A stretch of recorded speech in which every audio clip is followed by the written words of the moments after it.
Hello, and welcome to another scene in Hong Kong House of Cards. Today, it's a changeling scene, primarily, unless they want to bring like other people in. I don't know. Um, Players are cool. Um, so oddly enough, um, everyone receives written letters again in both English and Cantonese, asking that they come to the abandoned arcade once again. Of course, these letters are not. Um, they don't have a signature on them, but Bainu and Canthos both know. They have a pretty good idea of who sent this.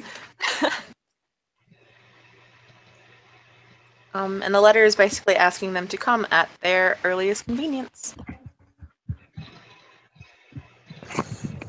I knew we'll head there. Mm-hmm. So will Canthus. Nathan will very confusedly, because he has no idea like what the fuck this arcade's about. Fun times and bubblegum. Hey. Okay. When everyone arrives, as was like last time, the front door is open, and it's kind of slightly ajar. It is off its hinge though, so it's you don't know if maybe somebody left it ajar or if it's just falling to bits and pieces because this arcade looks pretty old.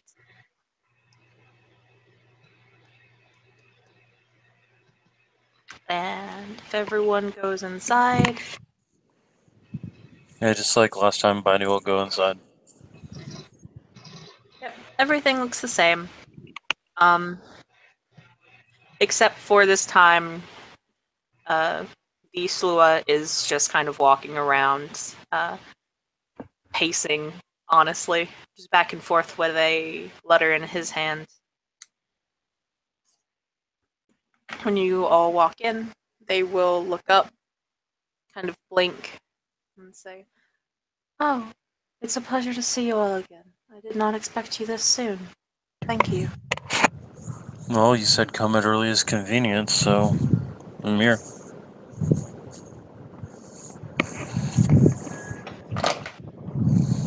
They nod.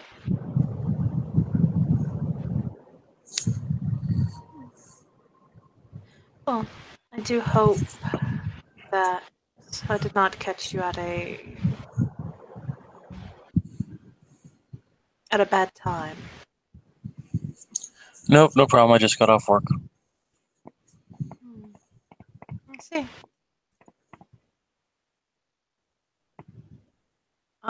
Then they will look over to Nathan and say, and they'll bow and say, hello, thank you for arriving.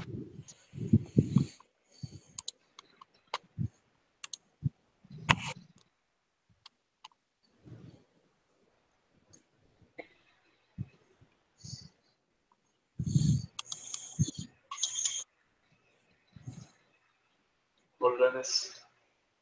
Oh.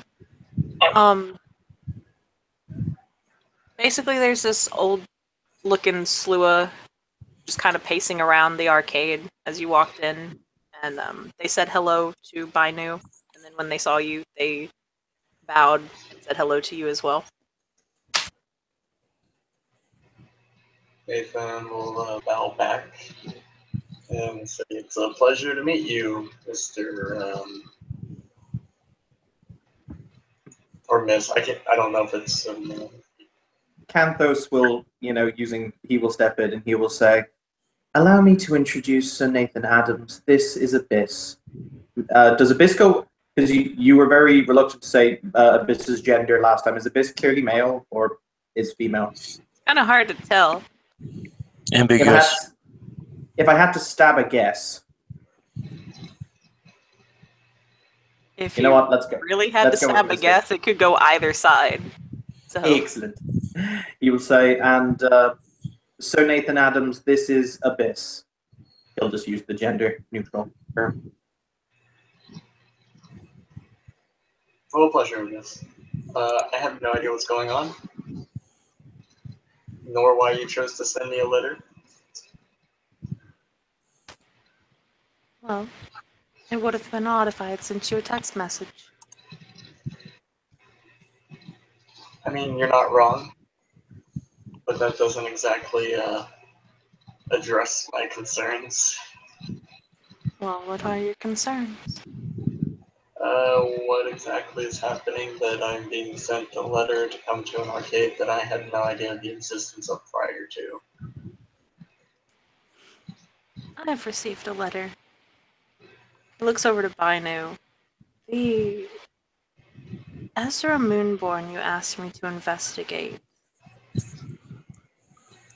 apparently wants to speak with you. The Thelane wants to speak with me? That's highly unusual. Oh, not just to you alone. To, well, all the changelings within reason that would show up. Hmm. Well, I'll hear what he has to say as representative of the trolls and as representative of House Bomain. They did not specify what they wanted to talk about, unfortunately. They did give a location, though. The grove that you went to the last time when delivering objects for me. Right. Well, I still remember the way. I am to assume that we meet under the rules of formal parley. Of course. I say that for both us and for them, he will say with a kind of a slight quirk of the head. Of course.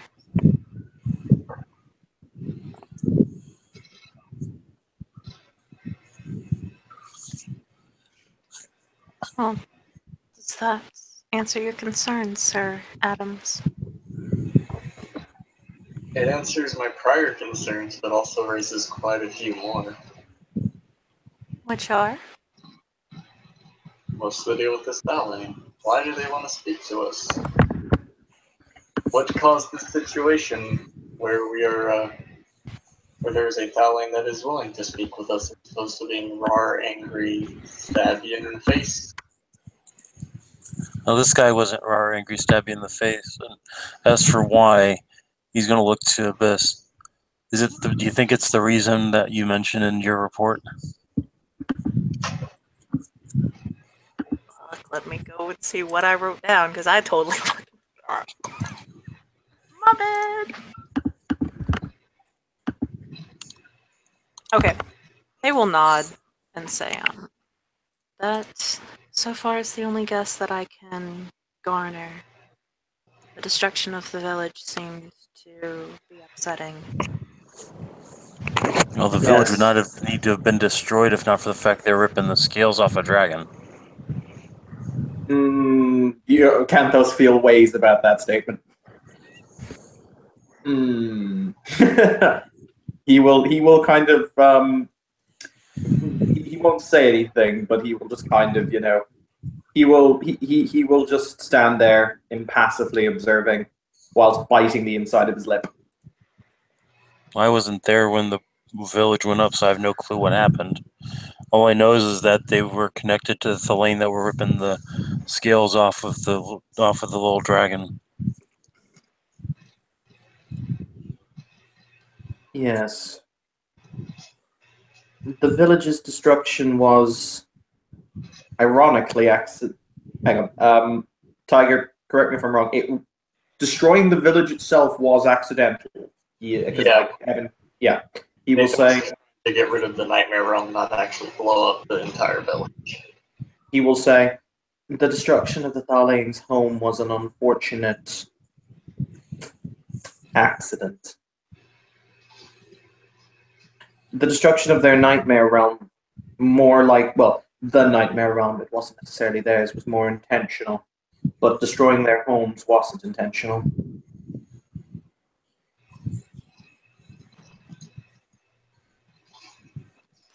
Well, explaining this to me does nothing. I am not the one who cares about a Thalane village. Well, let's go then. I'll be on my best behavior. He pulls out his leather gloves and puts them on.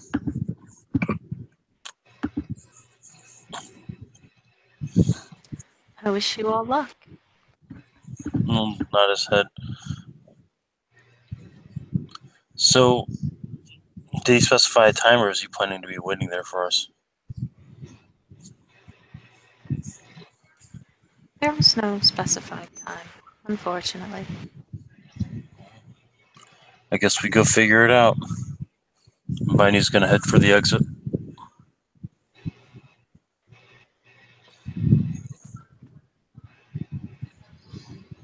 Then we'll head out. Can-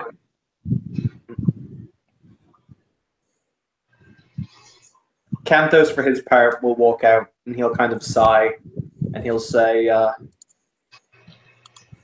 question, by the way, when Nathan did it, I seem to recall, he did look... Did he look embarrassed, or did he look embarrassed that he did it, or did he look sad that he did it when it actually happened? Because I remember you specified one of the two. He looked mostly embarrassed, but there was a small tinge of like, shit. He will put his hand on your shoulder. How tall is Nathan, actually? He's not like super tall. He's like probably like 5'8", 5'9". Candace is slightly taller, so he'll put his hand on your shoulder from behind. And he'll say, in all reality, you were trying to do a positive thing, and unfortunately it had a negative outcome. These things happen. Yeah, but if I just brush past it like nothing happened, then I won't learn. This is fair. I sense that if there is a cosmic lesson coming as to what happened, we are about to receive it. Mm-hmm.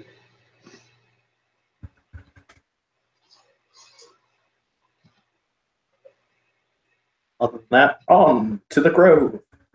Wacha! Whenever they get out to the car, Nathan will reach into the glove box, pull out some Advil and a bottle of water, down the Advil, down the water, put on a pair of sunglasses. Viney's gonna look at you. Rough night? I got really bad news and decided to drink to forget. Ah. You shouldn't do that. You're not wrong. Was the news made any brighter in the morning because you drank yourself into oblivion? No, it's still a thing. Is there anything we can do to help? You can get me out of this city sooner. I can go to London and fix Big Ben. The clock is broken. They're silencing it for maintenance for the next 4 years. I don't know who Big Ben is. It's a large clock. Oh. The clock in London. Oh, so Nathan should be there fixing it.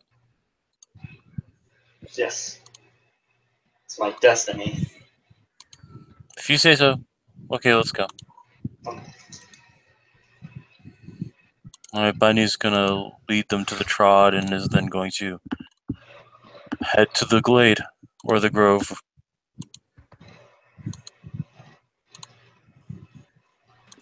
Okay.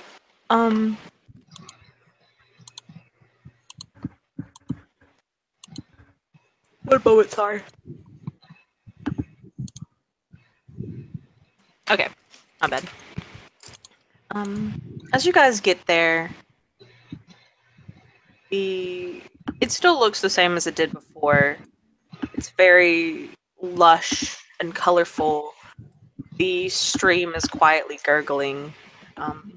Actually, it was a waterfall falling into a pool. Okay, so that's still quietly gurgling though as the water falls into the pool. Yada yada yada. The tree that was there, that you guys reattached the branch to, is looking much much healthier. Good. And standing in the middle of the grove is Ezra in all of his glory. His hair, for benefit of those who were not here the last time, his hair is it's pretty fucking long. It's like past his ass, and silver. He's wearing Sorry. he's wearing armor. He looks like a she, in all honesty. Like, really does. Just paler. Like if you shove a she in a closet for a couple 100 years and then let it out, that's what you'd guesstimate. It's kind of like a goldfish. You know, you leave a goldfish in a closet and it comes out, white. Along with that, at his sides, they look like two super, super unkempt puka. Their hair is matted. Oh, it is disgusting. You can probably assume that they don't really have a very pleasant smell, and as you get closer, they definitely do not have a very pleasant smell that even the sweet scents of the grove cannot counteract. Their clothes are torn. They are not wearing any shoes.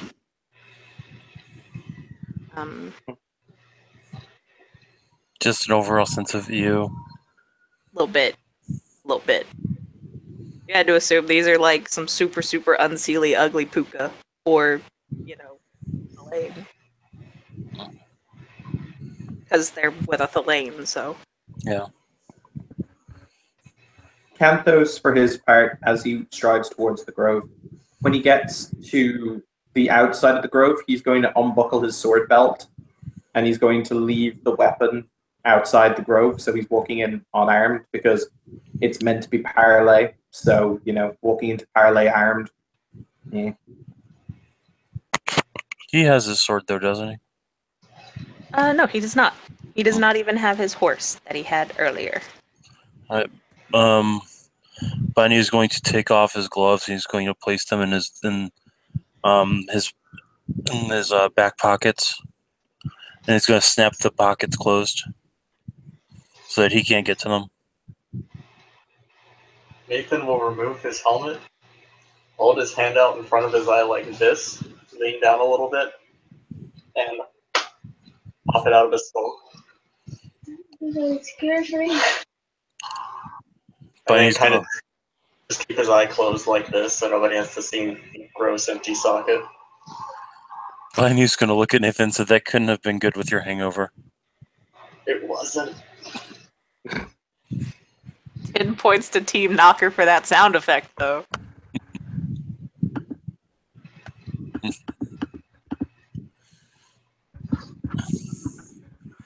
All right. Bunny's going to suggest that Nathan take the lead since he is the knight. He will be a couple steps behind to his left. He'll recommend that Canthus be 6 steps behind to the right.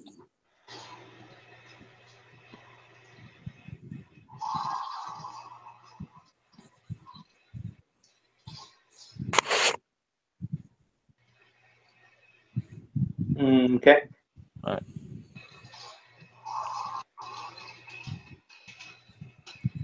Then we'll head in formation.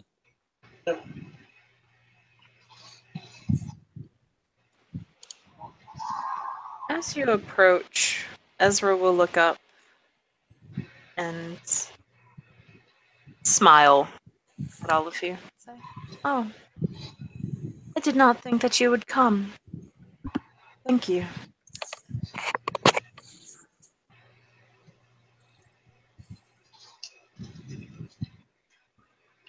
Don't believe we've met. I'm Sir Nathan Adams at Google. My, what a pleasure to meet you, Sir Adams. I'm Ezra Moonborn.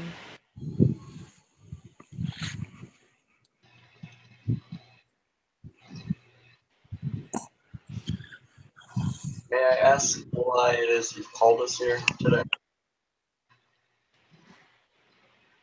Several days ago, there was some rather unfortunate business that happened. I want answers to the questions that I have. Then by all means ask.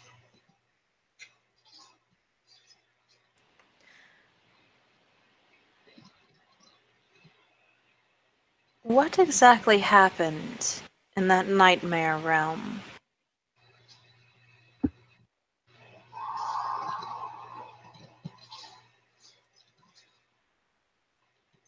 He'll stop. He'll think for a minute, and then he'll look Ezra in the eye and say, "I made a mistake. A mistake that had horrible consequences for people like you, people of your kind."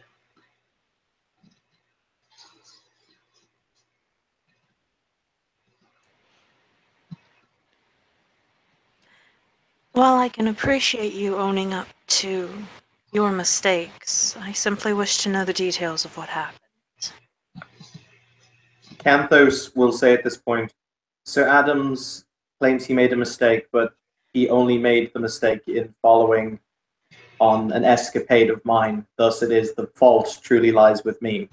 Because let's all throw ourselves under this bus.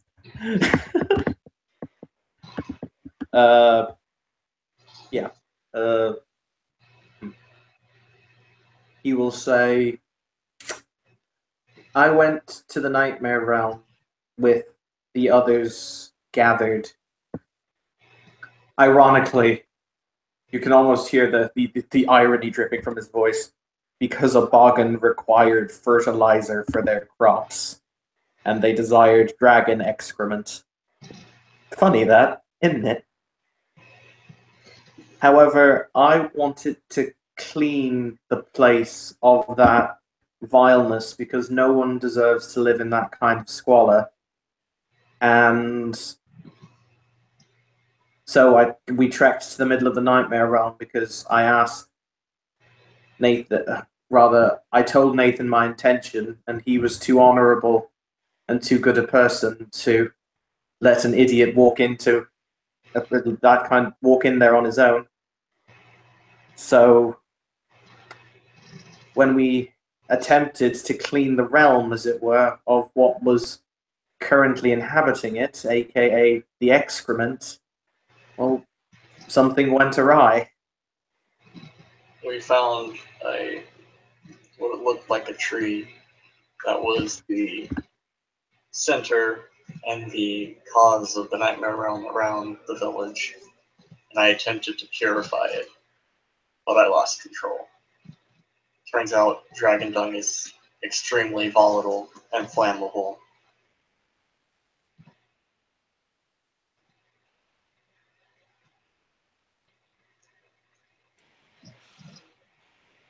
I see. Unfortunate.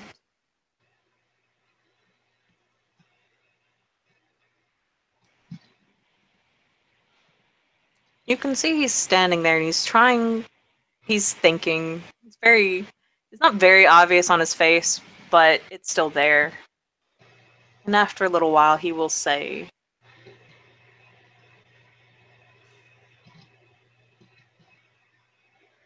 okay. I appreciate you all telling me this.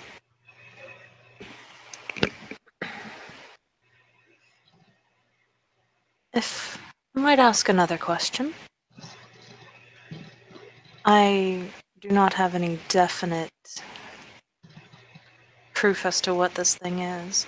Okay, well, actually, hold on. Oh, see, Kim, actually, I guess this would be a Brett Kim question. Anyway, the wall around the city also affects the dreaming, doesn't it?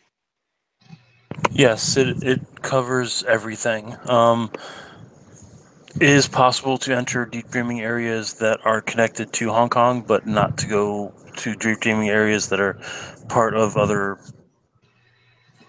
locales. Okay. Sweet. There is something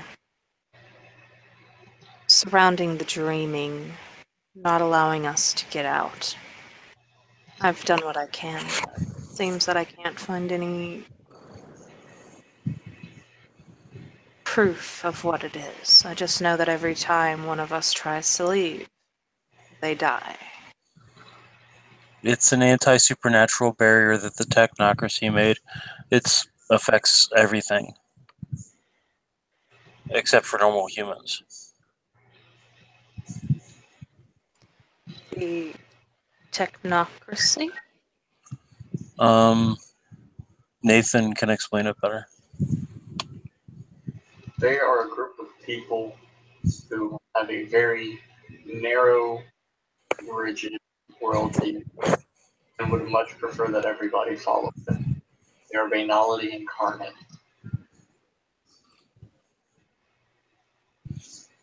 Not as bad as Jontain, though, but pretty bad. Mhm.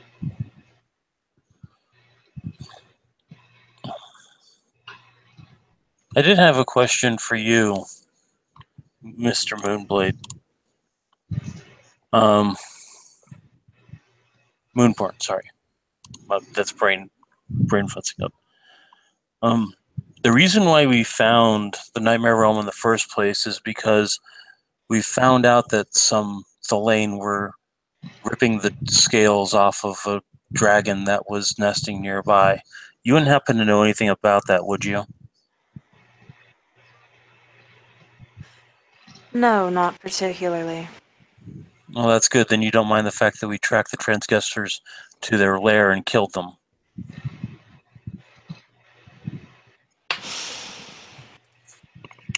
If y'all want to do a If perk I knew, empathy, yeah, By News was definitely watching for that. Hey, I get to lose a die on my perk empathy. Hey, I can't botch. No, because the house dude will fall. Three successes.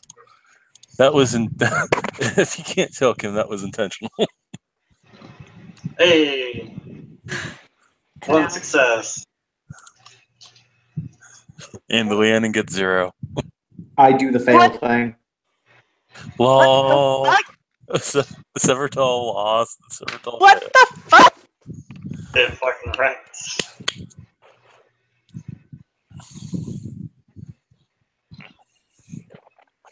Even the sorry. robot man can understand. Yeah. Rolls. Why? Okay. It's all good though. It was very clear when you just blatantly said that he was caught off guard. It seems less that he cares about the deaths of the Thalane, but more so how brash you were to just throw it out there. He does remember that I'm Beaumain, right? Resisting face palm. Resisting it. It's going. But the two very ugly, what you guys assume to be Puka beside him, do not look very happy at what you just said. Mm-hmm. And the one on his right starts growling. Also, because I keep forgetting to say this, they're they look, or you would assume that their animal would be some kind of large, mangy attack animal. Out of character, I think I know what they are. Out of character, I don't like it. Out of character, I have no idea. Oh dear. Bainu Oh just dearie my. looks completely nonplussed because that was exactly what he wanted, what he expected to happen. Okay. So, Ezra will quietly murmur to the one that started growling beside him, just trying to calm them down. It's less of him trying to calm them down and more of him shooting them the look of, hey, you don't stop this growling right now, I'm gonna kick your ass right here and now. Just a little bit more regal than that, of course. And he gives that look to the both of them before turning back to Bainu and looking him in the eyes and saying,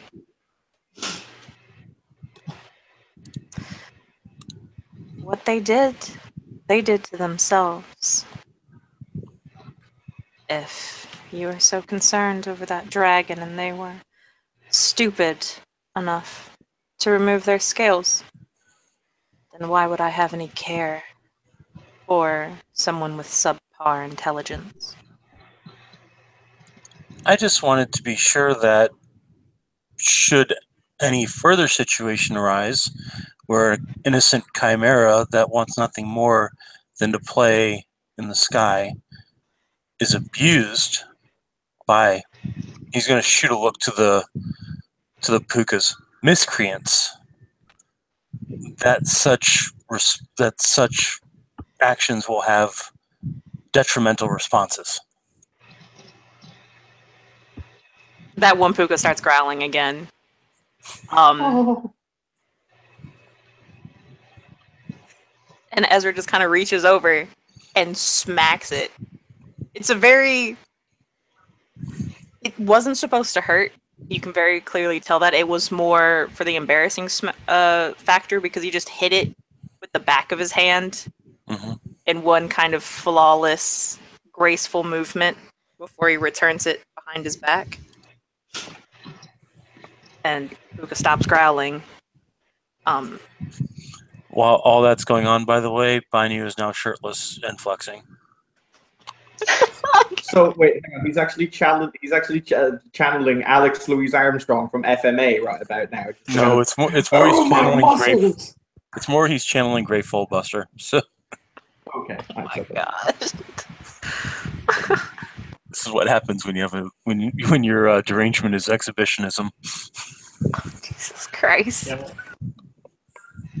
Canthos will It's so great. Canthos will look at the puka, and he will look at the puka that just got smacked. Actually, his eyes will flick between both of them, and he'll say, "I understand. We look at each other from across a great river, what I would call a great river of hatred. And realistically, you see us as the people who killed your friends, and no doubt we see you in a very similar way. However, we've come here to talk, and we've come here to try and make something better from what is altogether an unpleasant situation. And I would just ask that both of you please give it the chance to succeed, if nothing else. If it is doomed to failure, it will fail. But just please keep a somewhat open mind. Do you mind if I roll? I believe it's expression to try and convince people of things. Expression?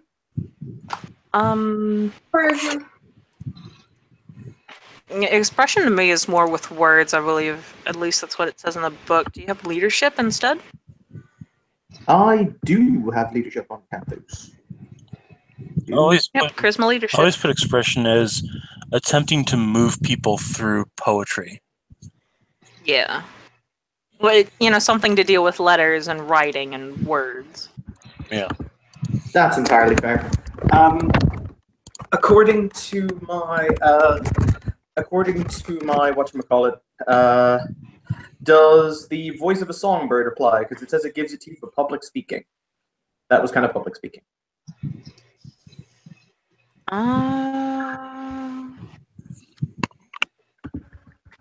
It's singing and public speaking, so it's up to you if it applies. Yeah, if it's public speaking, you are trying to calm them down and whatnot, so that's fine. Cool. I'm just going to reconfirm the actual merit itself because I haven't read it in a while, but I do believe it. Yeah, that's what I'm doing too, once I fucking find the merit.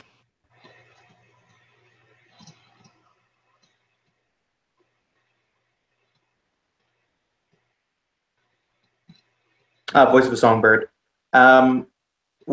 Even when only speaking, your voice, blah, blah, blah. Whenever you make a roll that involves inspirational speaking or singing. That was inspirational speaking. Give hope a chance.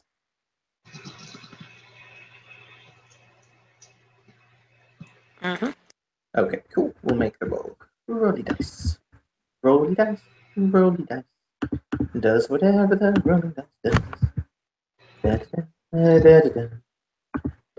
Gonna spend a willpower. That's 4 successes with spent willpower. Oh wait, hang on. I mixed up that dice roll entirely. My apologies. It's meant to be the other way around. It's meant to be 7 dice, not 4, and it's meant to be successes on 4s, not on 7s. So I can do my dice rolls. And still spending the willpower. Ironically, it would have been better with the other roll, but you know, hey, they'll be, these things happen. 3 successes with the willpower, Kim. Okay. The two Puka kind of glance at each other, and then they look up to Ezra, and then they just kind of... They were very, up and practically bristling. Actually, they were bristling. Um, but they kind of, when you say that, they slink down, kind of grudgingly. They understand the reasoning behind it. They don't like it, but at least for the moment, they're going to slink down, unless a certain troll riles them up again. He's just standing there shirtless. Arms crossed over his chest, kind of flexing his muscles a bit. You must hide the nips.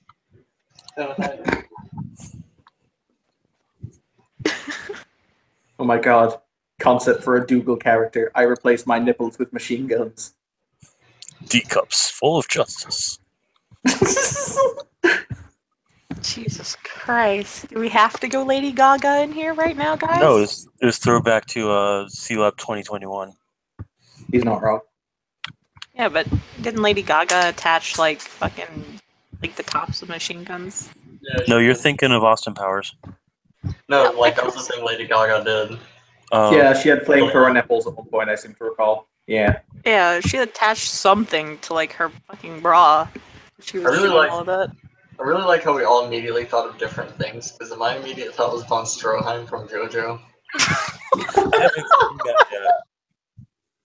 Yeah, you have? He's in part 2. Von Stroheim? Oh, that's right, yeah. Cyborg machine gun nipples. Yeah. Yeah. God damn it, Von Stroheim. I mean, he didn't have his nipples, they were just coming out of his chest, but regardless. Yeah, that's true. Anywho. How many people have put machine guns on their titties? Don't worry about it. Don't want to know. Kim, if it helps, one day we can get you the surgery. Look, all I'm saying is if Nathan becomes a Baron, he has to get another part of him replaced. Oh my god. Nips. We don't know yet. It remains to be seen. I love how apparently having machine gun nipples lowers your empathy with people. Just like, my nipples are so cold and hard, thus so is my heart. It's really hard to identify with lesser folk whenever you have machine gun nipples. Anywho. Yeah, let's bring it back in. Yeah. Sorry. No, we were all guilty of going off topic with that because, anyway, Ezra will sort of, he will look to Kanthos and incline his head ever so slightly. No, help, no. In sort of a...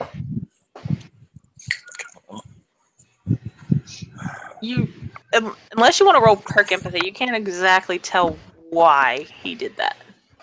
Cool. Unless you wanna just guess. Let's roll some perk-empathy. This cannot go as this can go better than last time. You know what? Let's rock another willpower because I actually want to know the reason. 3 successes with the willpower. Go my chair. Hold on. No. Okay. Yeah, I know, Dick. One time, I really want him to succeed. It fucking did. He's fucking dies. Whatever. So yeah, so this creepy, weird-looking she-ass dude who just smacked this really crazed-looking puka just kind of gave you, this weird kind of nod-looking thing. Congratulations, you can take that how you want. Excellent. I will return with it. He wants the booty. I mean, bring it. Anyway, no. Kanthos will return the nod with the exact same level of nod. It was like a centimeter. Yeah, If not. he's getting a centimeter back. Yeah. 5 centimeters per second. That's what she said? No, God it's the damn name it, you got to it before I did. It's the name of an anime. 5 centimeters per second seems kind of weak. Anyway,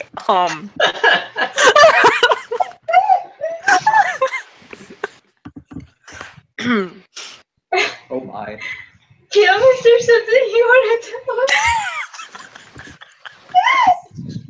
Not on air. I'm sorry. It slipped out. My bad. All I said was it was the That's name what of she an said. anime.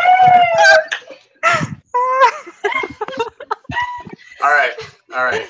I'll stop. I apologize. We'll keep going. That's what she said! You stop too. Okay.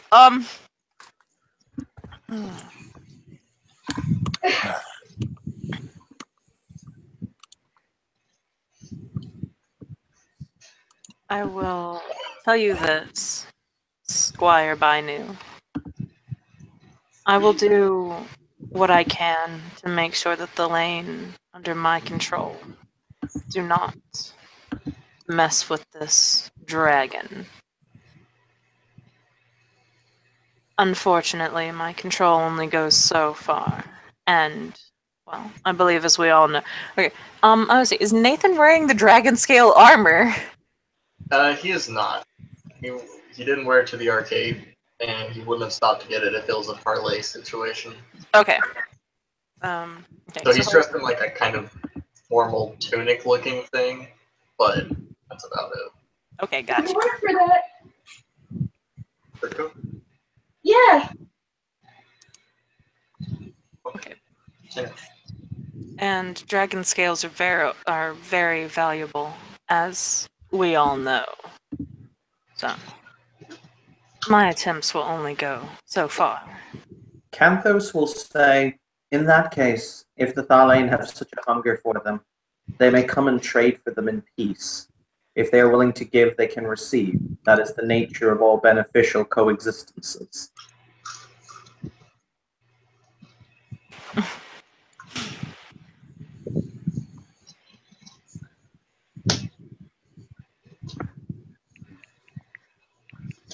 There's a pause, and the sliver of a smile kind of forms on his face. And he says, while in theory, going and trading with your kind for items is a great thing in theory, there is still a reason why you have an entire house dedicated to hunting down and killing those like you. I will not go and tell them that they can freely trade for something like that when the threat of destruction looms overhead. I do not trust you, as you probably do not trust me. And that is completely fine. Point of order. There's already a small Thalian community inside the Changeling market. Good for them. I'm just saying, if they've stood there so long without being destroyed, with a member of House Domain knowing about them, just kind of throwing that out there.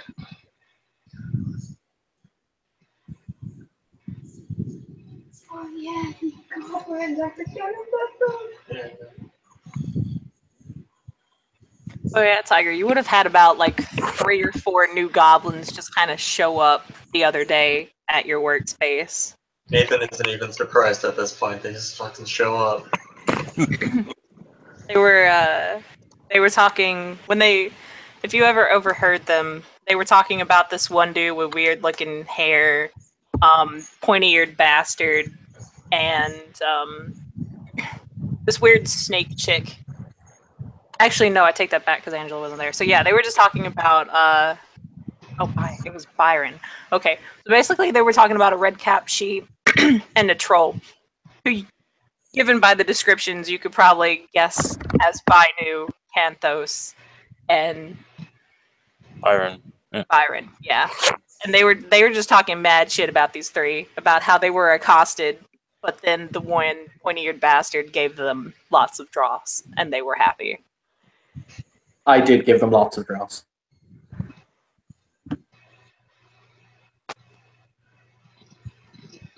Okay, but yes.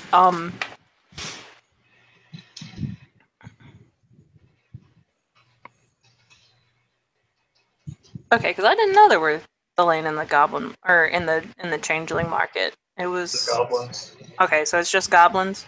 Yeah. Like when he said the small community, he meant literally all of the goblins that are staying in his fucking freehold. Dang. Okay.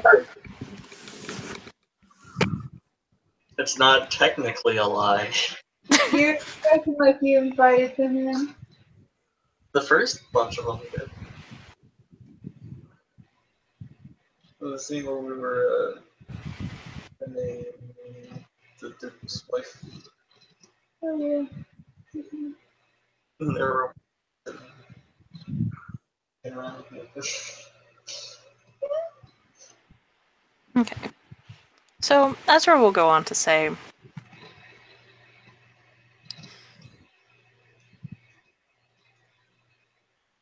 while the small community, from what I've heard of, and I have not heard much of it, so it must be incredibly small. Who exactly is there? What are they? I should ask. They're a bunch of goblins.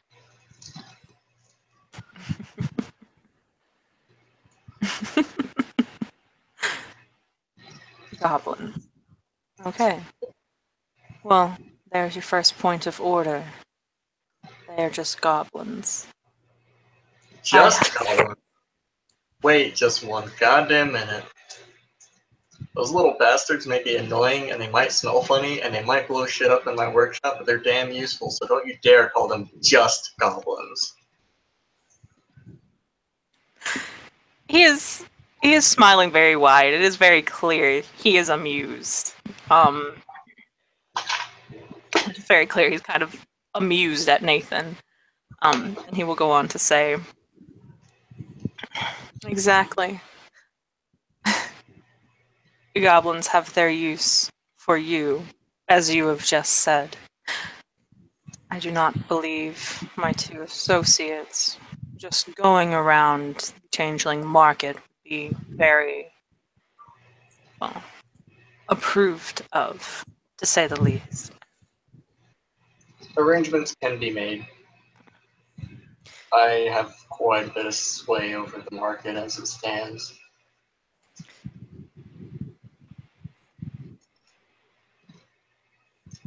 While arrangements can be made, I am not willing to risk the lives of those underneath me for such a folly.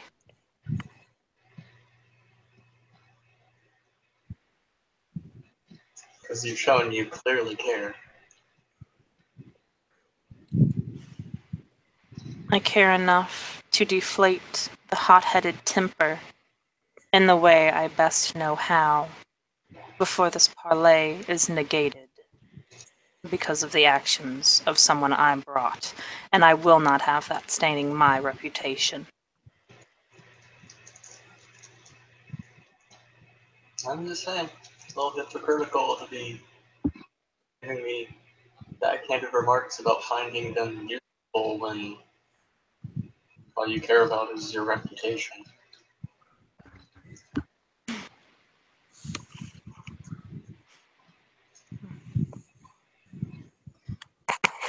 Yet, my reputation is not the only thing I said I cared about. If you look at it when I said I would not waste the lives of those underneath me for something that could possibly go very wrong, that is also very clearly caring for something else other than simply my reputation.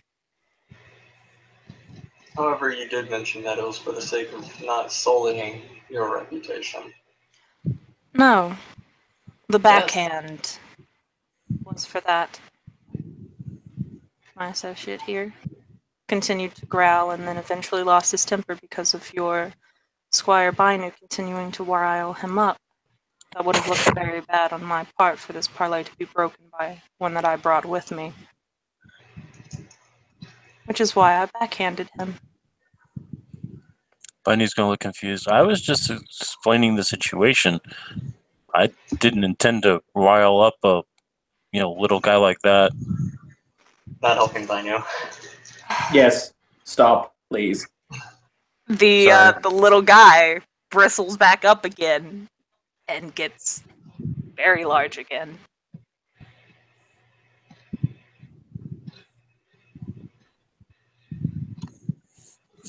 Bunny doesn't even seem to notice.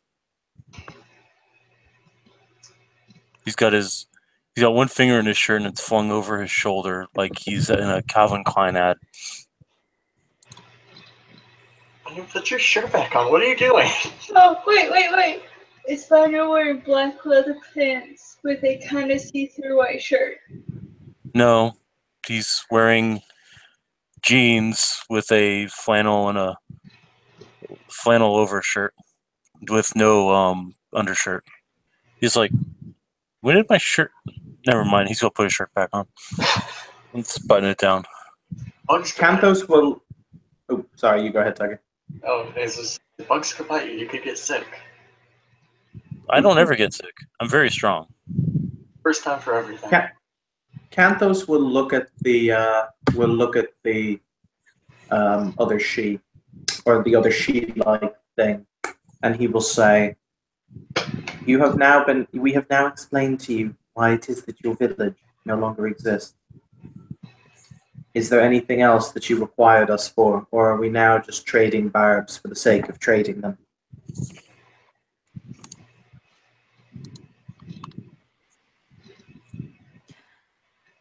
I believe that is all. For now. You have answered all of my questions adequately enough.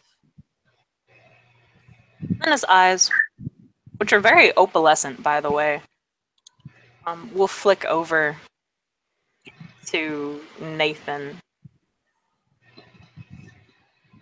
And after a pause, he will say,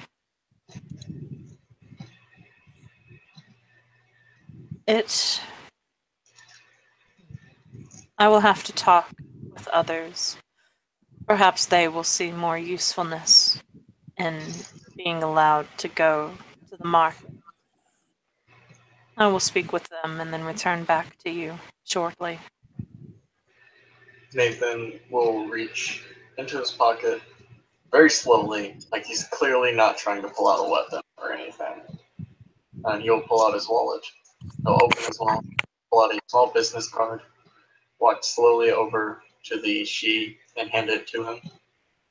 That's my contact information. Just let me know. He will take it and hand it to the puka on his left, who's been less irritable than the other one, and that dude will... The arm on my chair, god damn it. Sorry. And they will just kind of grumble and stick it into their grimy little pocket. Okay, so I got a question. Are you guys meeting where I think you're meeting? Where the village used to be? No. This is like Random Grove number 43 Kim came up with like 2 days ago. I need to stop talking in third person when there's another person called Kim here. Sorry. I have a bad habit of talking in third person. It is really bad. No, this is just a Random Grove that I came up with the other day. When they were out doing another little thing for the Slua.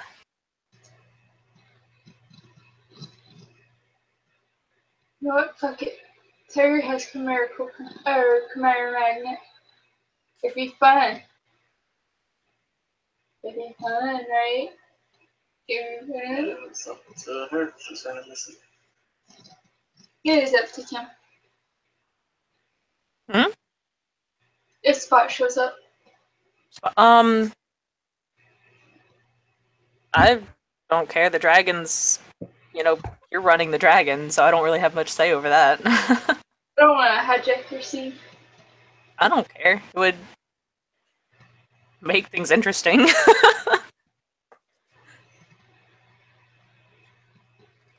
Okay. Yep. Spot so eloquently drops in and sticks his tongue in the waterfall.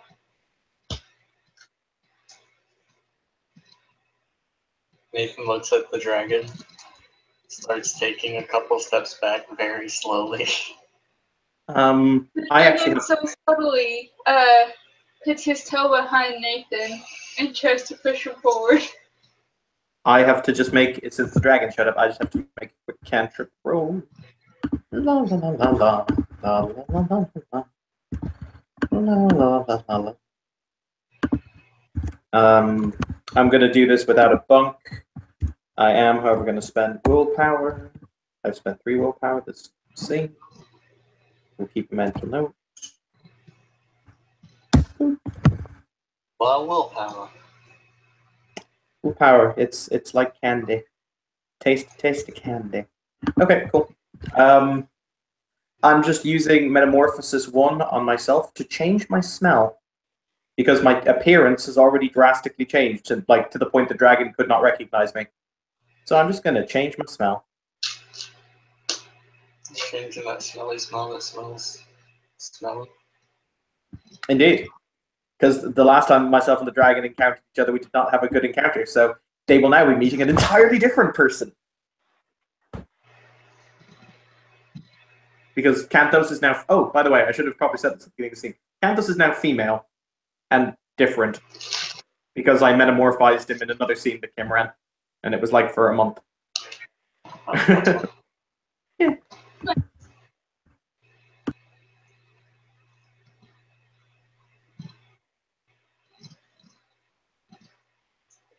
Tell me if you're successful.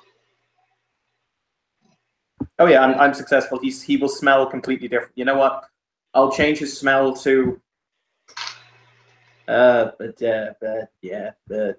Hey Kim, I own a dragon. What does my dragon like the smell of? I don't know, it's your chimerical companion. What does your chimerical companion like? That's fair. I will now smell... I will now smell like old books. You know, the kind of that kind of smell of leather in book. Nice. That's what my chimera likes. I'm just glad you didn't say roast chicken, because that could end badly. That could end badly for everyone involved. So the dragon stops sticking his tongue in the waterfall, which is hanging out of his mouth, and he leans down to look at the new people.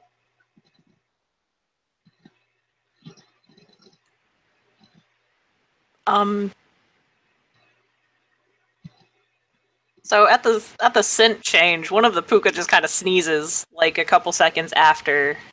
Actually, it would have taken a little bit more than... No, there's probably a decent breeze. So yeah, a couple seconds after Canthos changes their scent, one of the puka kind of sneeze.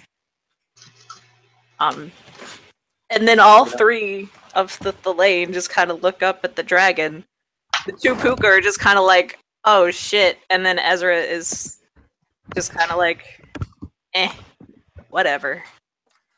By the way, Kim, I totally hand the sneezing puka a handkerchief. You may keep the handkerchief. Okay. They'll kind of give you some side eye, but they'll take it and wipe their nose. And when they pull it away, you can see if this handkerchief was white, it is no longer white. It is this very disgusting kind of grimy color, and they'll stick that in their pocket too.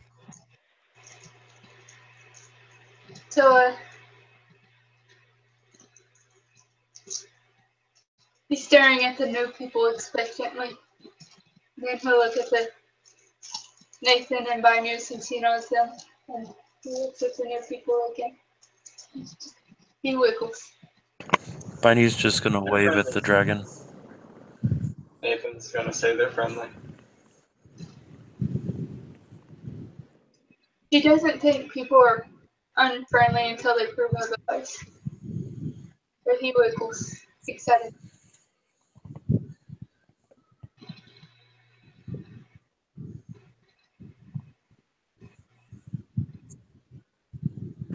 You know something? Before he goes to try and interact with the dragon again, because if I do this wrong again, I'm pretty sure it's going to eat me. But still I am delicious. And apparently smell of old books now. The Canthus is going to walk up and is going to hand the other she-like being his business card and is going to say, "If you ever require anything, because I know how life can be, and it's not always pleasant."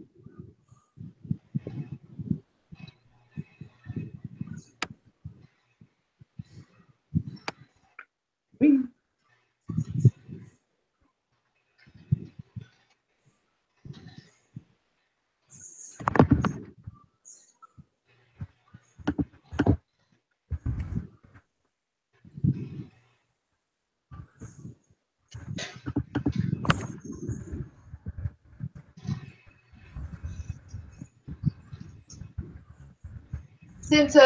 Since nobody seems to be getting the hint, he'll turn his head sideways and start to grab a tree.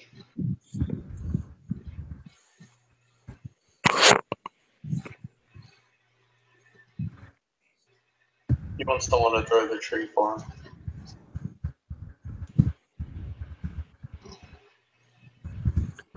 Bainu's gonna walk over and pick up the tree. And Dex Athletics to throw said tree.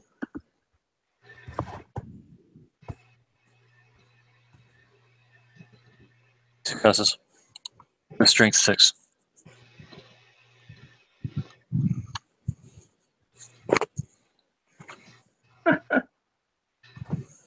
For the record, I choose to point out Tiger is viciously paraphrasing me. Viciously. What Cantos actually said is he walked up and he gave the Tharlane his own card and basically said, because sometimes life is hard and we all need each other. He used words like, yeah. He did kind of say, because life is hard. I'm not going to lie. Oh no. You just give the wrong fucking character your info. Okay, so Ezra will take it. And he'll look at you and he'll smile. Why, thank you. Well, if you ever need any help with where to find me, I'm sure I could try to make your life somewhat easier. So, which direction did Binos throw the tree? North. And where is the party in reference to that? South. Okay. I mean, he goes the north. You guys want to make a Dex Athletics check for the tail? Sure. I see. Oh man. There's this giant sky puppy just like.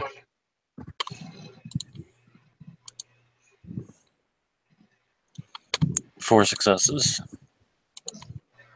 I'm assuming so. Yeah. 83.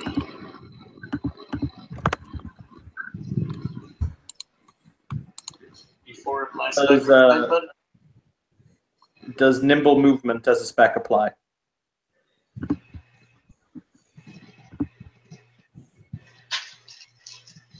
I'd say so. Yep. In that case, 6 successes.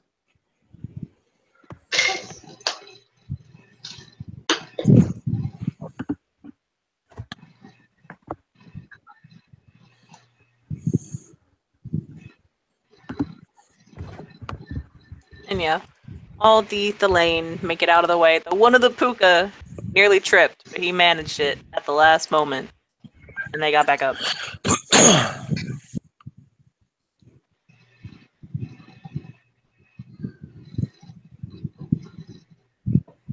Random crazy Durgan. So yeah, that was your spot fix for the day. As he's walking back to the rest of his group, his shirt is off again. I didn't put your shirt back on. You're making Sorry. this- I didn't want to rip it when I was throwing the tree. I'll put his shirt back on. What's my news appearance? Random question. 3. Excellent. Beefcake! Beefcake! It's the strength 6 that makes him the beefcake. Yeah, that is a thing.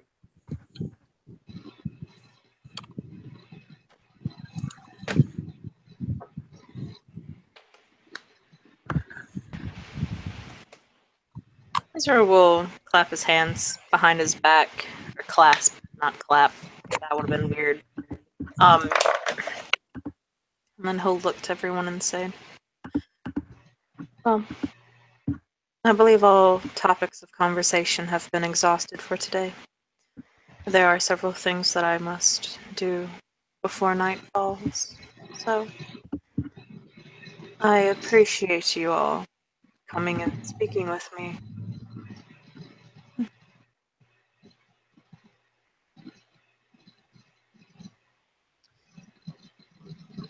Oh. And do tell that nosy Slua if I see him slithering around here again. I will kill them." He walks off. Oddly enough, the only thing that goes through Cantus's mind is, oh, it's a he. Ezra doesn't know that. Ezra's a little bit of a sexist, so he wasn't going to assume that someone who got so much information on him was a girl.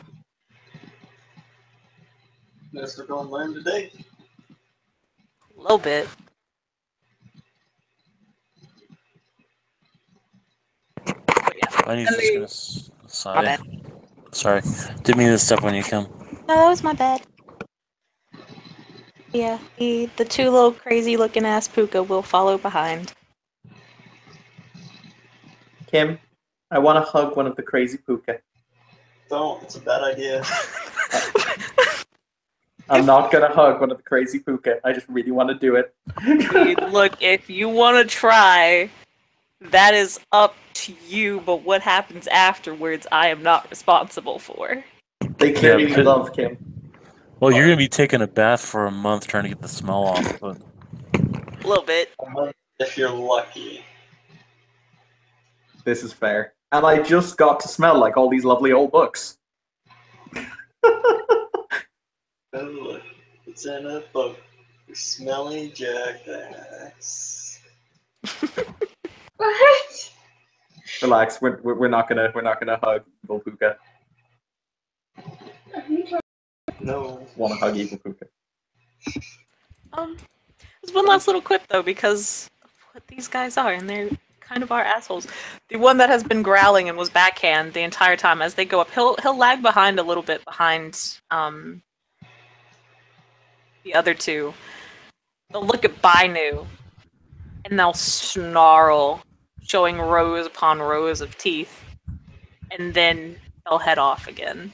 Just had to get that one final snarl out. Whenever he snarls, Nathan is going to like open his empty eye socket and do the "I'm watching you" thing to him.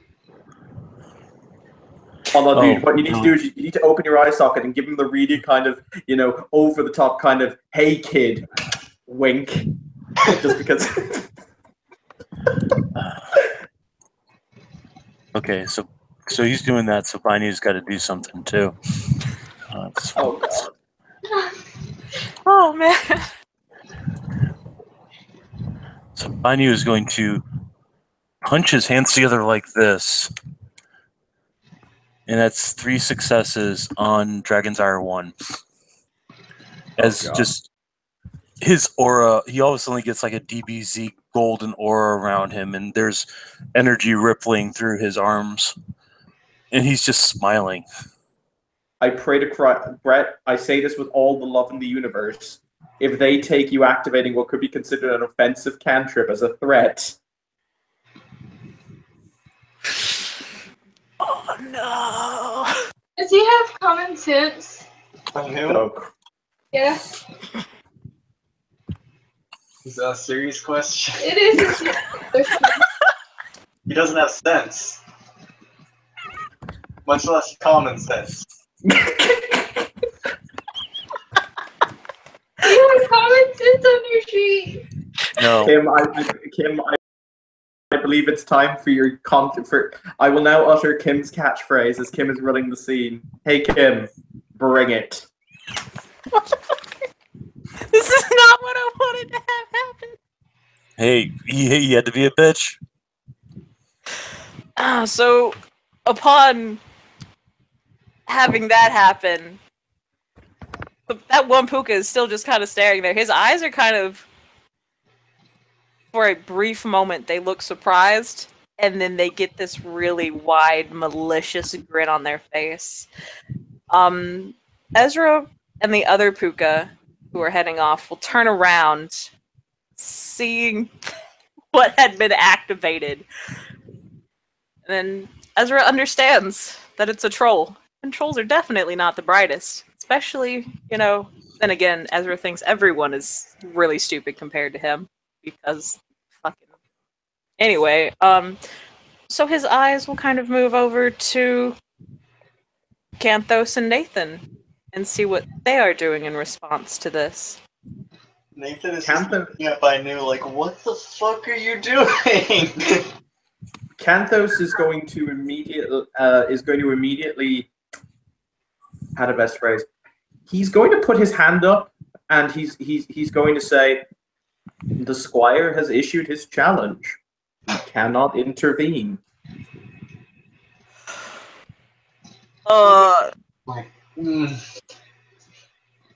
Nathan's gonna have some words with everybody tonight.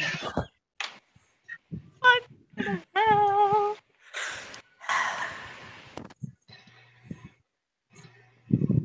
Oh dearie my. So Ezra will just kind of look between that one puka who I should probably get a name for now. We're gonna call it, oh no, Perky? That's Scruffy Jenkins. Scruffy Jenkins. Okay, that's a lot better than random McBitchface number 3. I personally disagree, but you do you. I'm not gonna lie, Tiger. If Nathan tries to jump in, I may have to tackle him down because she honor and challenges. There may be a tackle. You know what? No, Nathan knows Bainu. Nathan knows Bainu can handle himself, and he did something silly, so he's going to handle himself. Okay, so Ezra will look between Scruffy and Bainu, and then just kind of wave his hand and echo Canthos' words and say, "The challenge has been hold on, let me get my fucking words together. The challenge has been issued." And then he will turn right back around, and him and the good puka will start walking away. So what you're saying is we've got good puka and bitch puka. Yep, and bitch puka's probably about to be murderalized. And Ezra gives no fucks. You don't front to a troll like Bainu and think that everything's okay. Well, either that or we're about to see the heroic end of Bainu. You don't know, bro. Yeah, it's true. I refuse to kill a character this early on. Oh, don't be like that. Channel your inner channel your inner Tim. What would Tim do right now? Kim, Bainu's been in the game since the beginning, right? Not since the very beginning. He came in a few months after the beginning. Yeah, he came in right before Helen. So. Have you streamed the sheet? Like, have you seen it? No, I don't look over people's sheets unless I need to reply to blue books or like UXP things. Okay. He's gonna be fine. Oh, I know. I mean, dice are a thing. bizarre thing, but Bainu's Alright. going to pull his gloves out of his back pockets and slip them on. He's going to say, "You have one opportunity to back away from this gracefully." Wasn't that one opportunity? The mother control. Would you take it or just let it slip? I think I'd take it personally. is that in character? No.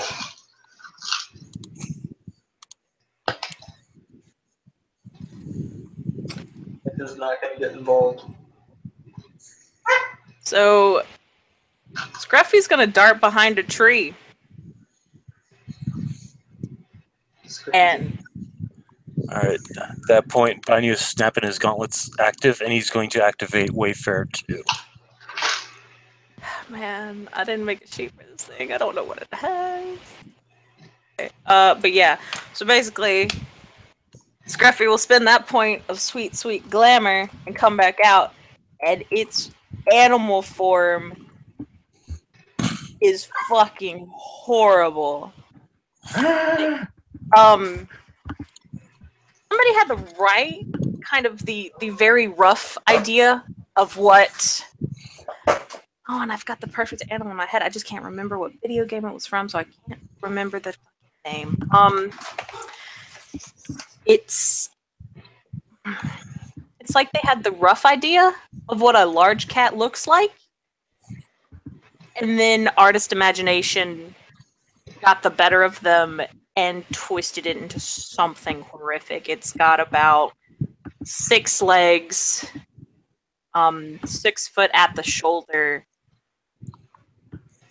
really heavy bristly fur. It's like somebody combined like a boar and a large animal, maybe like a rhinoceros.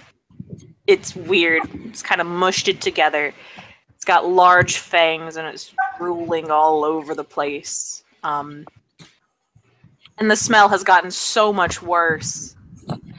You could probably cut through the air with how bad the smell is. Like, just cut through it. It's so thick and disgusting. Oh, if it's bad enough, they can roll stamina to resist puking.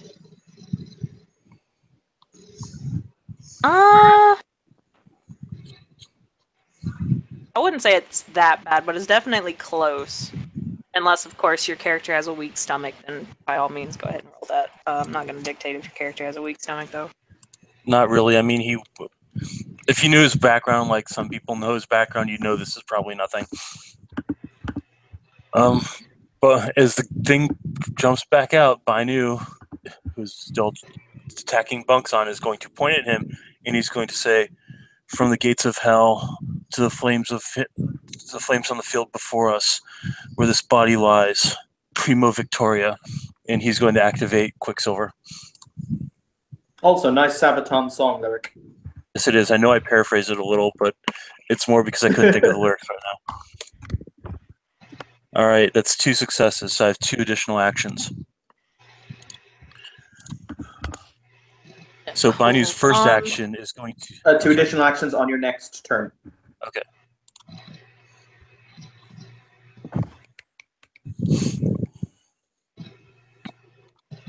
Give me just a moment. Kimmy, are you desperately statting on the go? Shut up. Totally not.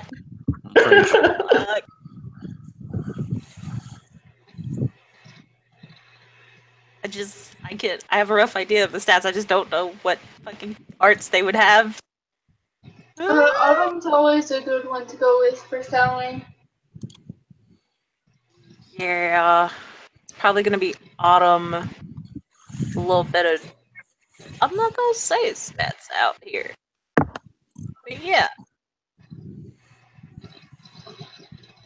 So while Bainu is doing bunks, it will also do bunks.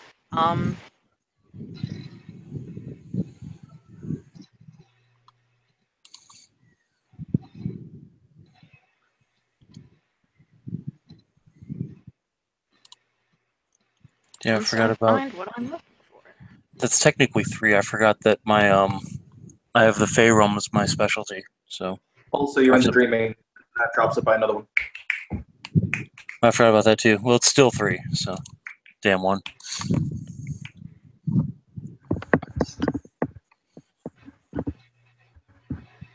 Bang! What are you on about? Then. Hey, Tiger, remember the sniper? Oh dear.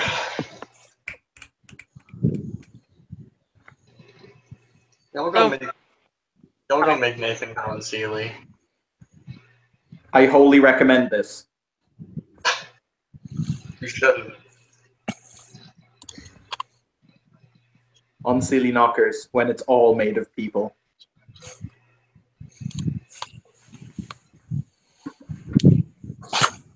I have to admit, Binu Unseelie now would not be as bad as Unseelie before the switchover. Yeah, nah.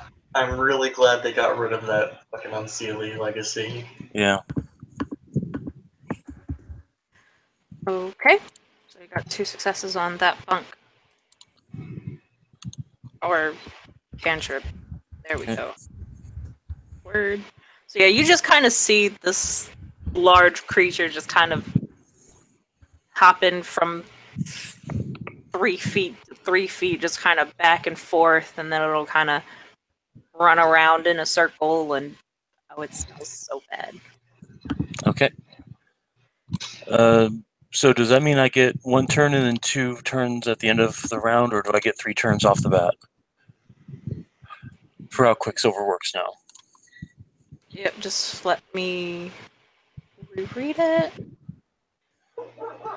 Okay, yeah, it says each success grants a subject 1 extra action or doubles her movement speed on her next turn. But I don't know, we haven't entered rounds yet, so So I guess 3 actions now.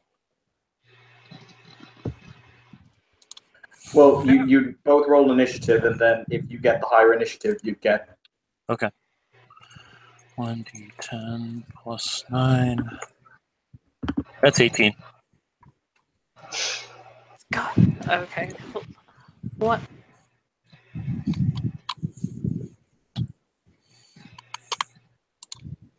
I was totally not prepared for this. I thought it would just be talking.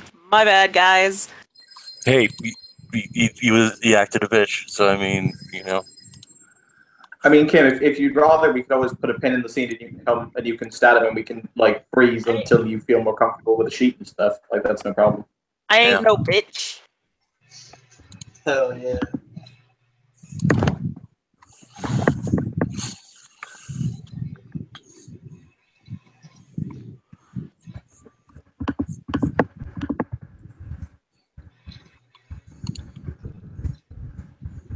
Oh, I hit the wrong button.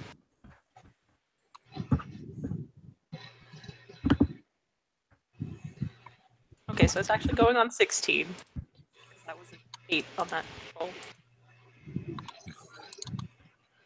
It's going on 16? Okay. Mhm. Right, so.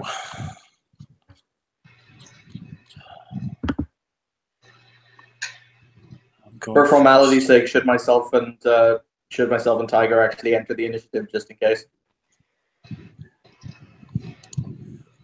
Do you guys see your characters interrupting this duel? Nope. Nope. We're both good then. Right. Bainu's going to put both of his hands forward and make a pulling motion backwards, and I'm going to hopscotch his ass at me.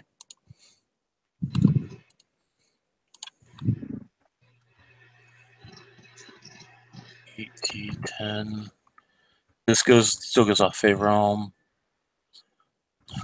So 1 down for being in the Umbra, 1 down for the motion, 1 down for Fey Realm. That brings me down to 5.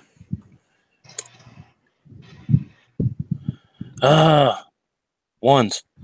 1 success.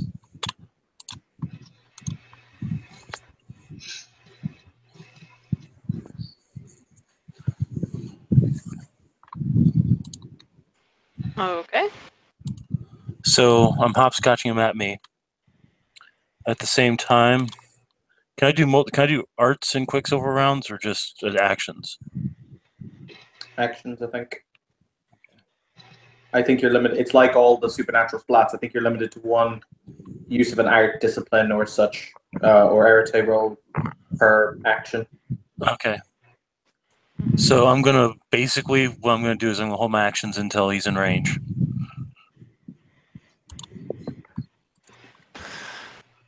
Okay.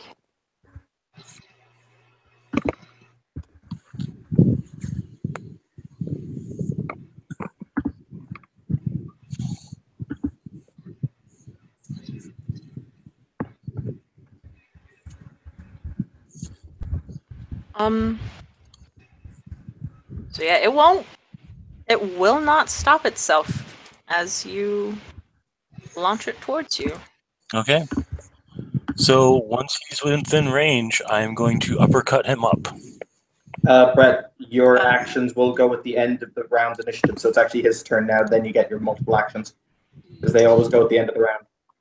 I thought it said that it adds on to the current action initiative.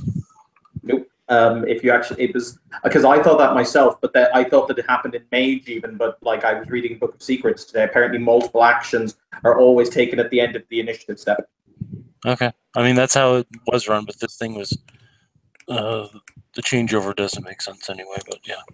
Well, it's up to Kim ultimately, but... Right. So, he's going to be within range before I can technically act. So what's he going to do once he gets here?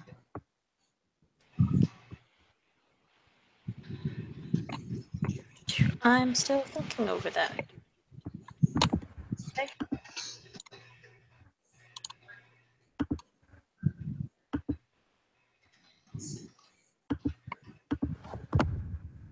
Yep.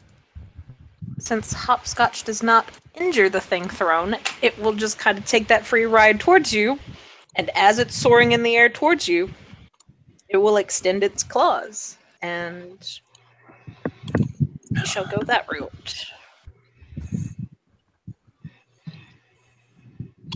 See, the way they wrote Quicksilver now, it's just stupid. I mean, it's still the backer version. Beretta's still Yeah, I know. coming. Yeah, because as I said, I thought that time automatically made it go on your initiative step because it's you're not actually becoming faster, you're just increasing time around you. But apparently, no, it's at the end of the round. Mhm. So it's the same with celerity and rage as well. Also drops to the end of the initiative. So Yeah. Plus, it keeps things consistent, Mm-hmm. which is important. Still would have been nice to counter this thing clawing me.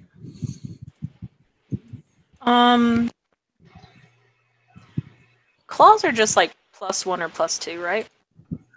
+1, yeah. Unless they're Garou claws. Yeah. Okay.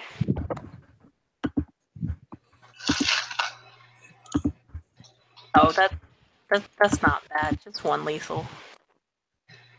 And technically, if I remember correctly, I can soak lethal if it's chimerical, right?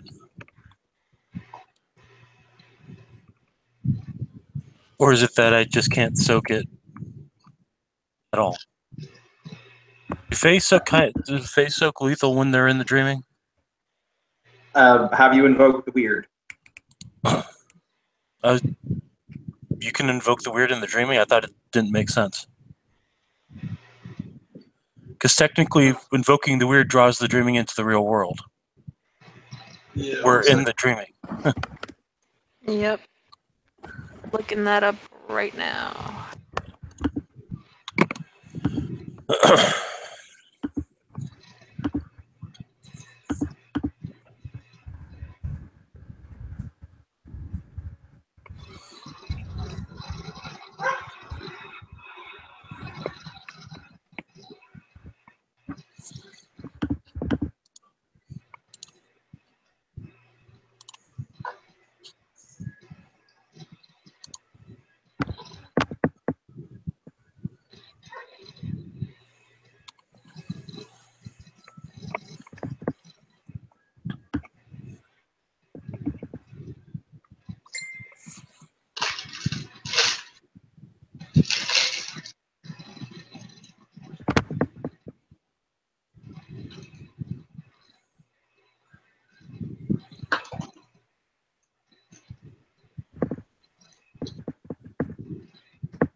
I do not see that anywhere on here. What the fuck?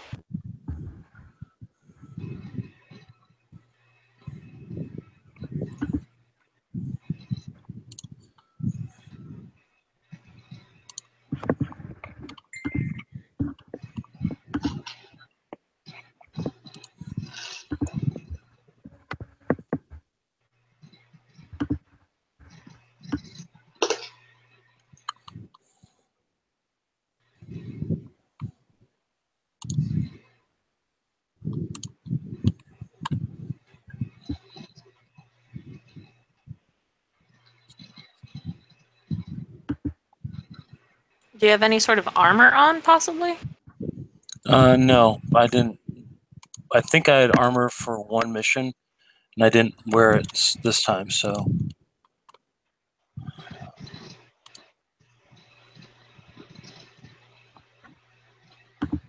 Okay, without wearing armor, changelings like ordinary mortals can only soak bashing damage and lethal damage. That's chimerical. Since this is in the Okay, so dreaming, it would be chimerical, so...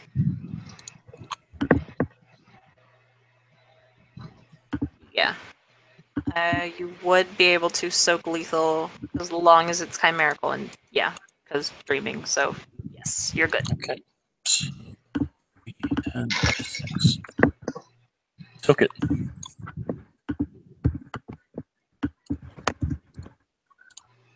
So, do I get my Quicksilver now?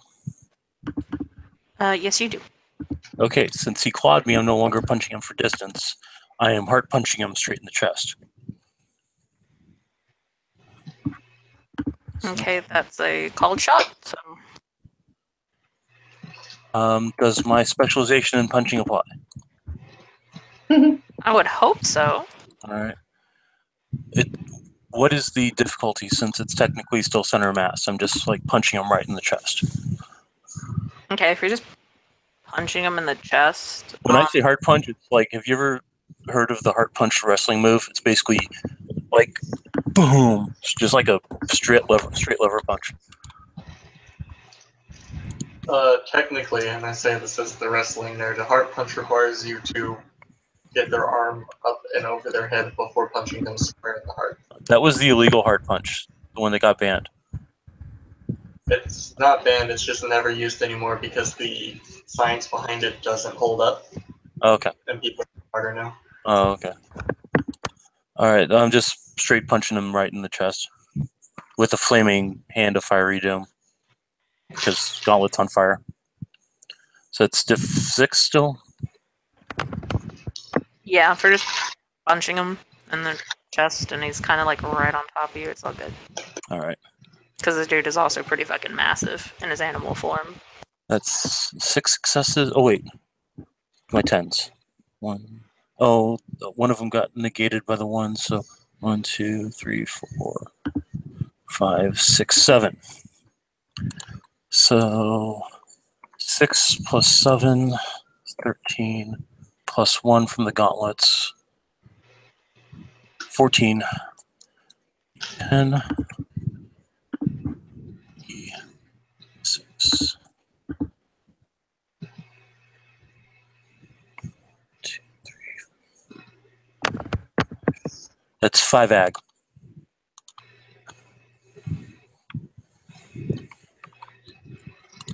So that's punch number 1, punch number 2. 10d10 f6. That's right, he can't soak ag. 1, 2, 3, 4, 5, 6. So 5 plus 6 is 11. Plus 1 is 12.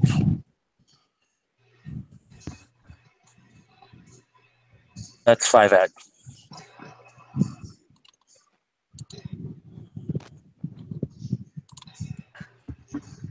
So Okay. that's 10 total.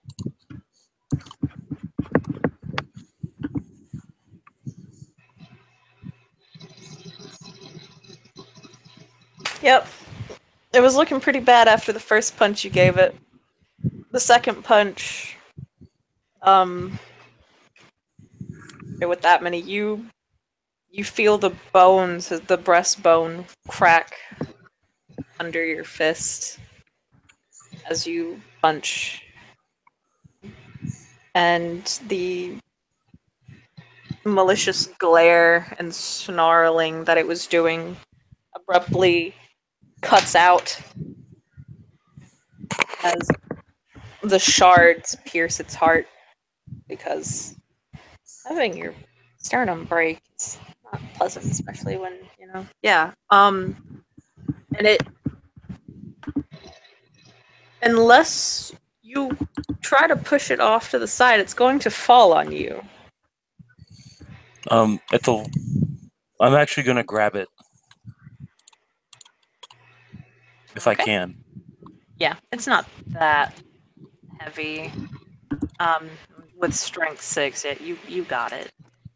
Just one last thing I'm gonna do, real quick.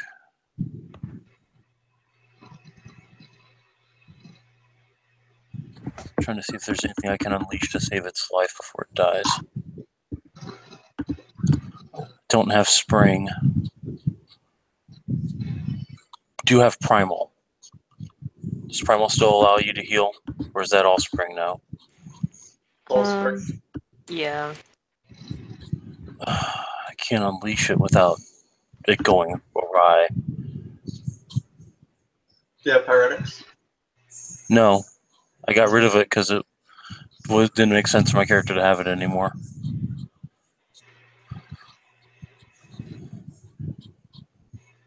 You know that he's just suffered. Well, if we're in the dreaming and we were making the rule that all the damage is chimerical, he's just suffered chimerical death, Yes. which means he will come back.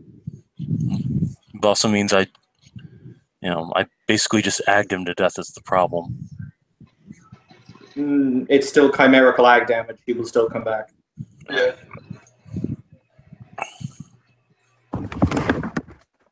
Alright, so Binding will grab him. The gauntlets will cease to flame, and he'll look down at him like, why did you... Didn't have to... When you come back, I'm going to yell at you. And he sets him down on the ground.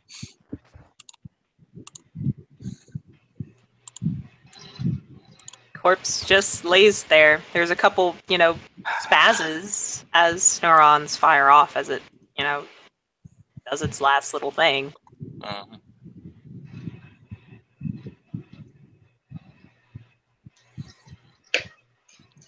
Binding's just going to sigh, and he's going to look at the other two. Kanthos is physically cradling his head in his hands.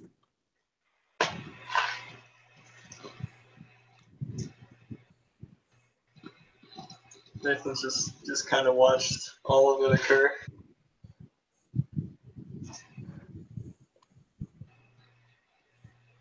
Personal suggestion. In the future, it's okay to pose and can't think of a word. Posture. Yeah, thank you. It's okay to pose and posture yourself, but maybe don't use what is generally regarded as a combat art to do so. I fully intended to fight him. I didn't intend to kill him. I wasn't going to let him keep growling at me unanswered.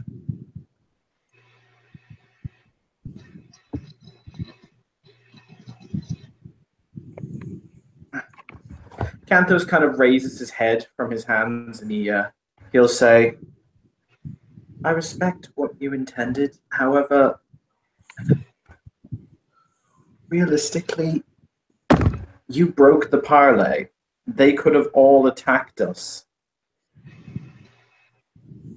They were leaving. Parley was over. That's not how parlay works. That violates...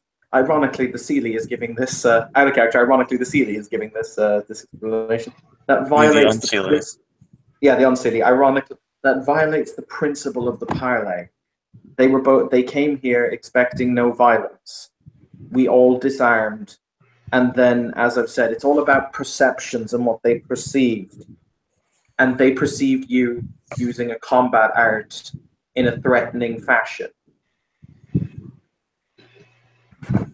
And the fact that this thing was threatening me the entire time means nothing to Because- the active parlay? Because you threatened it first. I threatened nobody. You need to check yourself, child. I threatened nobody. I gave them the information to find out if they were the ones responsible for attacking Spot. This is a command from a Knight of the Realm. Everybody shut the fuck up right now.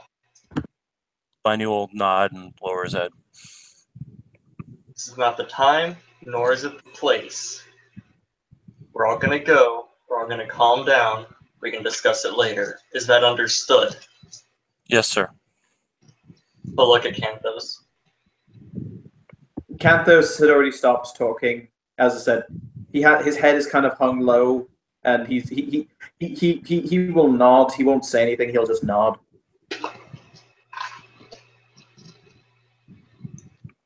Nathan will take a second, pop his eye back into place. Alright, sounds good. Bunny is going to turn and lead them out of the grove.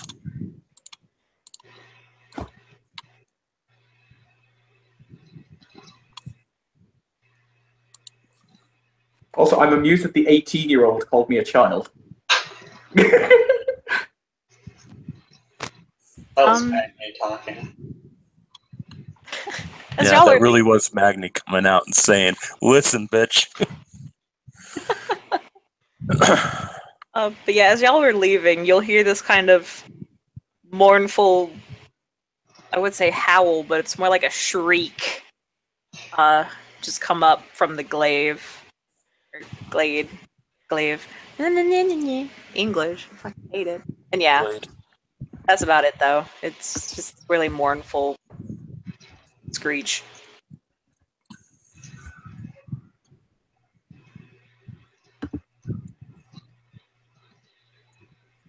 Other than that, though, y'all get out.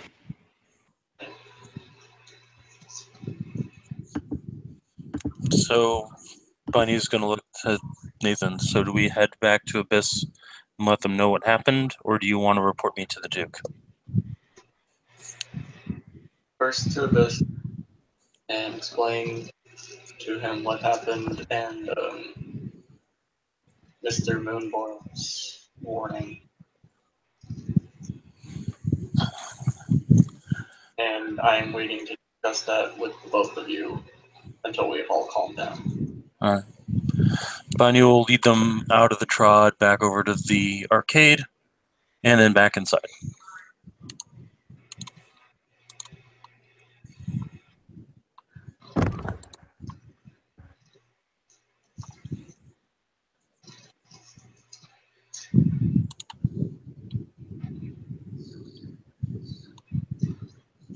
So back to the arcade. Yep. Sorry. Okay. Is Abyss in the office, or is Abyss still there waiting for them? When you guys enter, he's it is not around the upper level anymore, but Bino and Canthos, they did take you downstairs to their basement. So Bunny's going to head down to the basement and knock on the door that leads into the office.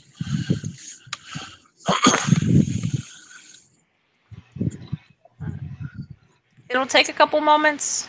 You hear very, very faint, movement, some closing of cages and terrariums, and then she'll open the door and look at you guys and say, "Oh, so how did it go?"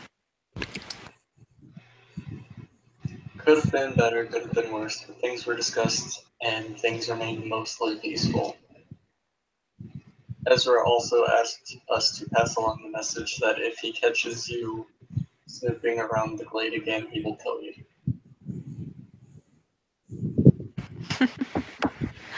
Funny. Either way, what do you mean mostly peaceful? There was an altercation at the end that will be dealt with. They'll arch an eyebrow.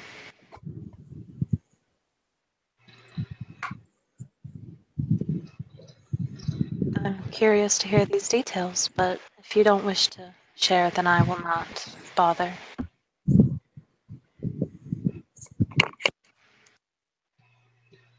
Well, I thank you for telling me about this. Was there anything interesting that was spoken about?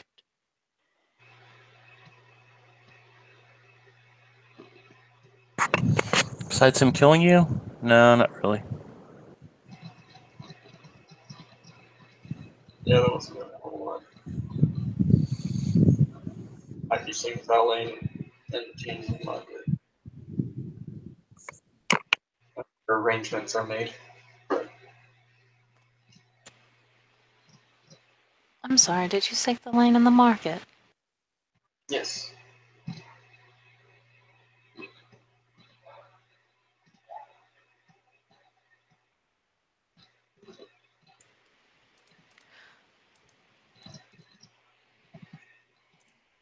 It looks like they're trying to kind of get that through their head.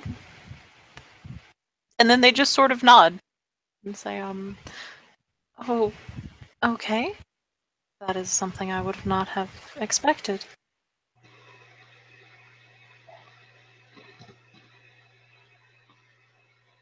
Nathan will just kind of shrug. I'm kind of aiming for peace because there's a lot worse enemies out there. For all of us, this seems like a good start. Canthos beside him will nod. I agree. We don't want to overturn stones where we don't need to.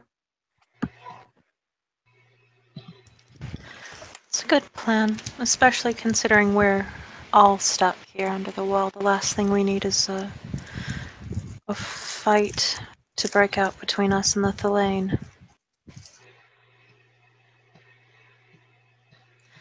Well, I thank you all for going out and speaking with him. Is there anything you all would like in return for this? Banu will just shake his head. No, it's part of our duty as members of the court to do what's necessary to protect everyone.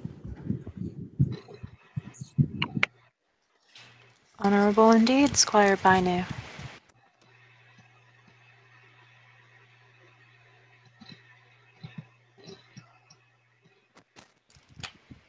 He'll look between Canthos and Nathan just a little curiously on what they're gonna say.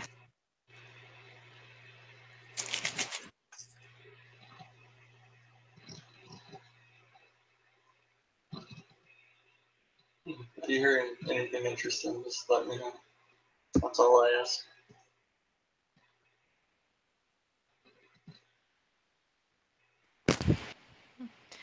Well, I hear all sorts of interesting news, but if there's anything I think you might enjoy, I will certainly let you know. Appreciate it. Canthos will shrug and he will say, I will take the same boon as last time, if it can be granted.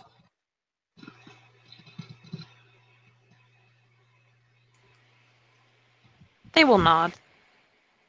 Of course. If that is all, there's work that I must continue to do. Have a pleasant evening, and if you ever need anything, don't be afraid to stop by.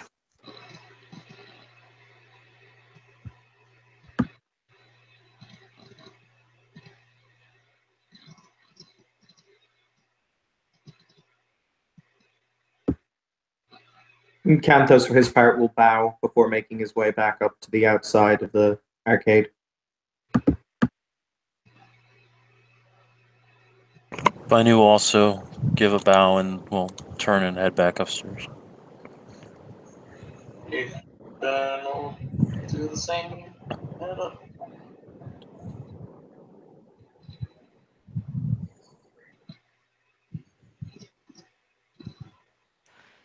Yep. Is there anything else that you guys want to do? I get the sense that we have to have an in-character talk. Bum, bum, bum. Dun dun dun. On a time skip, Nathan's gonna give it like a few hours. You figure that's enough time. He'll call Canthos and Binu to his shop. Binu will head to the shop. Mm-hmm. He's gonna ask one of the goblins to answer the door for him and direct them into his office.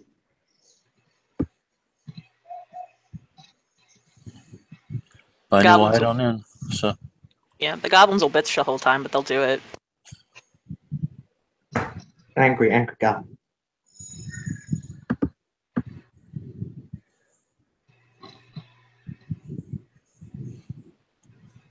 Alright. I get it. I get it, you feel you're threatened by me.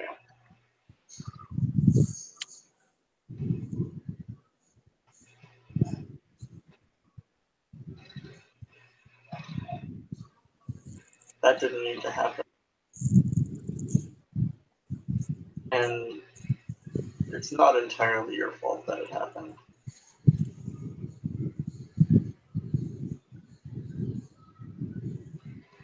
There were errors on both sides' parts. In the future, take a second. Relax. Count to 10. They start actively coming after us, then yes. Go full Super Saiyan and punch them into next week, by all means. But it doesn't reflect well on us. Try and negotiate peace and then have the fight break out.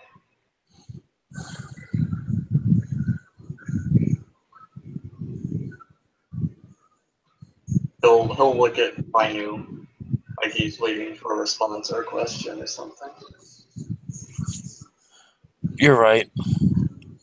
I should, and his voice has actually changed a little bit as his demeanor. I should not have. I should have waited till they were outside the circle before I challenged him. But there's one thing that you should understand from my research on the Severtall. He does not want peace. He wants pawns. He wants minions. He wants to corrupt those that have not yet awakened and turn them into beings like himself. Make no mistake, he cares not for peace. He cares not for equality within the city. He cares only for what he can subjugate. And I will keep my eye on him because of that. Now, the little one I must apologize for, but his continued snarling at me showed that he had no desire to get to the bottom of a matter that I hold deeply to myself. It is the premise of Belmain to protect not just the Cathane, but innocent Chimera as well from the predations of the Thalane as well as nightmares. It's why I became a nightmare hunter in the first place. I mean no disrespect to you, of course. You took the lead on that mission, and I should have held my tongue, and for that I apologize. And then he'll shake his head out a little bit. I really am sorry, Nathan. I didn't... He just pissed me off, you know? Get it, and I appreciate the apology. And I think you understand what you did wrong. And I think we can move on from this. Lessons learned. We won't make this mistake again. Okay. Canthos. Not once did Binu explicitly refer to it as a challenge. If you had not said that, there's a good chance that entire thing would not have happened. And those kind of, you can see that he nodded. He nods and he says, yes, I'm inclined to agree. However, if it hadn't been a challenge 1v1, then it would have been 3 versus 3, I sense. and I don't know how powerful their leader is, but until I do, I don't personally want to clash blades with him. You don't know that it would have led to a full-on brawl.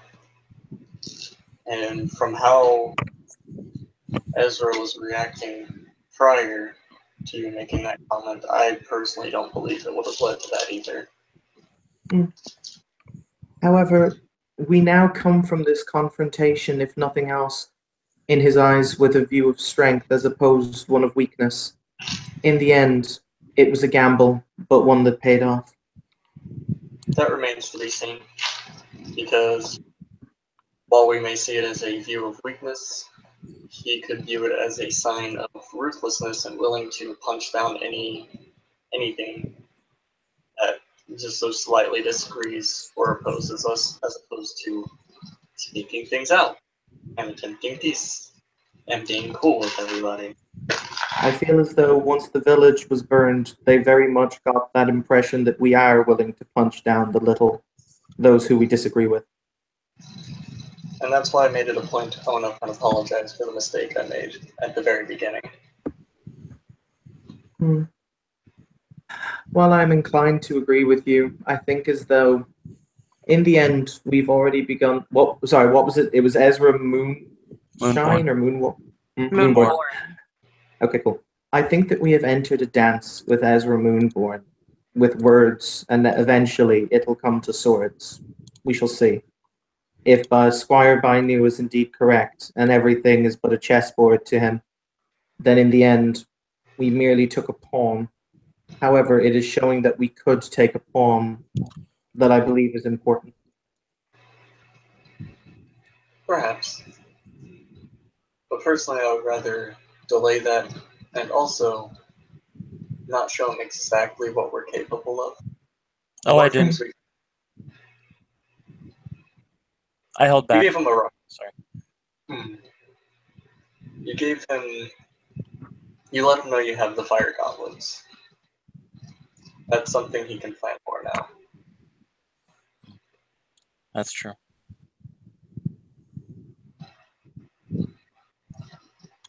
I like to keep things close to my chest personally.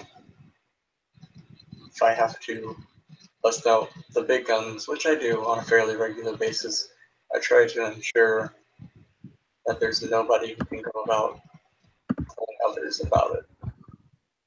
Bunny's gonna scratch his head a little. Which is in and of itself ruthless, but it's necessary for the security of this realm. Don't you mean close to your brain? He points to his eye. In a literal sense, yes.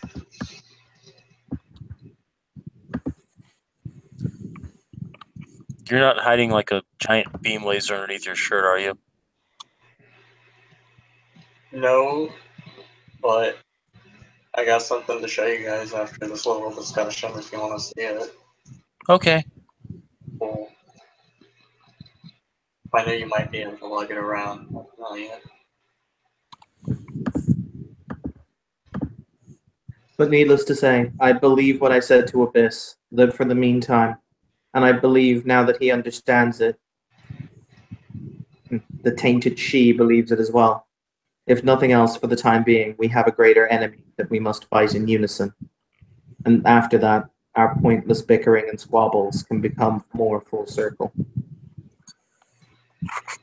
Right. Let's hope they don't try anything before they're gone.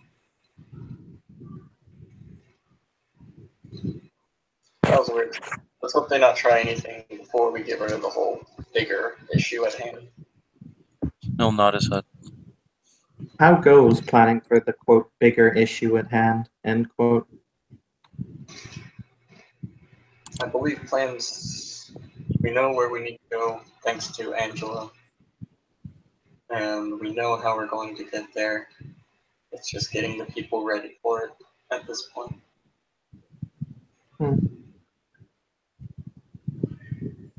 Getting all our ducks in a row and everything.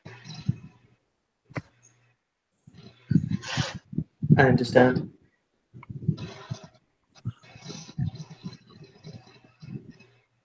I would personally not suggest most of our house to go on the mission. Why do you say that? Because where we'll be going is a facility ran and infused by the technocracy to be. He'll pause for a second. A few years back, I had to spend some time in a facility belonging to a supposed Shinsui, I think it was. And that's how I got to know a bunch of the different kinds of supernatural. And while I was there, while I was fighting my way out, I heard a couple of the Lupines, the Garu, whatever they call themselves, refer to this place as Weaver Tainted. And that whole place stank of the exact same stuff that I smell from any technocracy that I happen to run across. I can't sit here and not believe that they've done something similar, if not worse, to make it more fit with their worldview. They can do their stuff. I understand that's an issue with the maze. Mm. The only ones I would suggest going would be ones that can harden themselves to banality, such as myself or Alistair.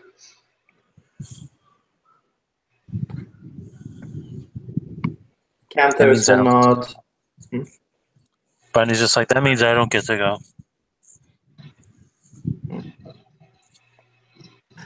Quick question for Kim or Tiger, because I know it says it in the M20 book, or I think it says it in the M20 book.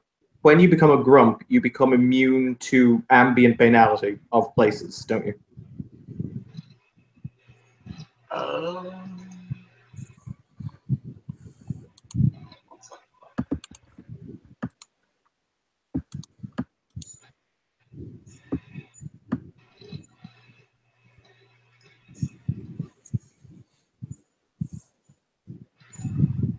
Yeah, Grunt may spend as much time around high banality people or places as needed without being In that case, Canthos will nod and he will say, well, if it should become needed, I will join you in that case. As unpleasant as it might be. We must see this through to the end.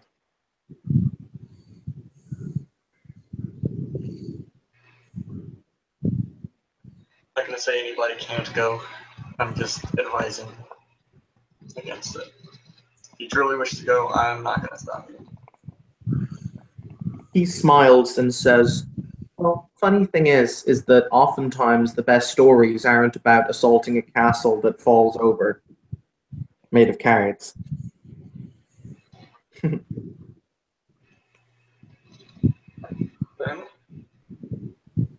But you had something you wanted to show us.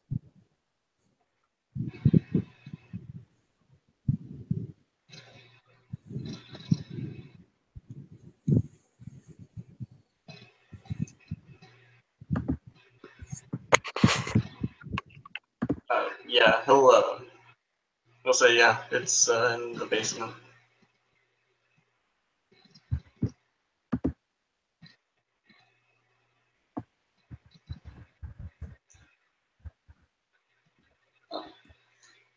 So he'll lead you to into the basement. I don't think either of you have been to Nathan's basement. It's pretty bare. There's some smithing equipment going on down there.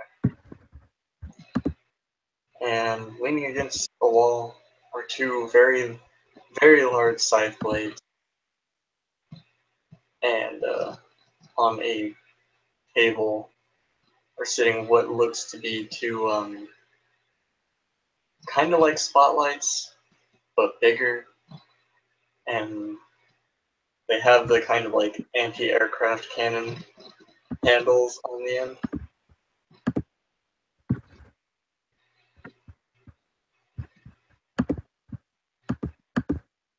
I'm not going to lie and claim I understand what any of this is, so you may have to help me. Bunny's just going to measure himself against the blades to see how tall they are. They're very big. God damn it, Tiger, did you make anime-esque weapons? No, because that implies they could plausibly be wielded. For example, by new. Nice. But, well, those are giant scythe blades. They'll point at the side blades. Are roughly, if I remember right, they're roughly about 45 feet long. It's a really big basement, apparently. And those that'll point at the spotlight are energy cannons. Okay. I'm going to raise my hand here and ask why you need 45-foot-long scythe blades. For a project. You're making a trebuchet, aren't you? No, I'm making something far more impressive than a trebuchet. Are you making a mech? Essentially. Excellent. Don't let But Alistair really- know. Alistair might get jealous. I'm actually planning on asking him for help on some of it. Oh, okay. Asking who for help? Alistair. Alistair. Who's Oscar? Alistair. He's a Oh. knocker like Nathan. Yes, I've met Alistair. Nice white hair. He's a nice guy. I love giving him shit. He gets so mad. That's not important right now. I've been given 3 challenges for my FRI. I'd prefer this to stay on the down low. I trust you too. I'm being given an opportunity to become a bear. Bunny will hold out his hand to high five Nathan. He'll high five him. Canthos will bow deeply because she and etiquette. Been asked to prove myself in battle, prove myself as a leader, and given that I'm a member of Pastoral, prove myself as a crafter. So, my group of people have a thing that I'm improving and making better and getting rid of the weak of, which is what this is necessary for. And I'll gesture out the weapons. What, purging the weak?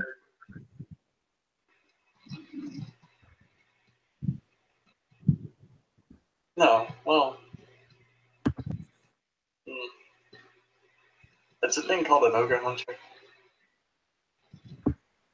I don't know if you've run into an ogre, but they're kind of nasty. Yes, they are.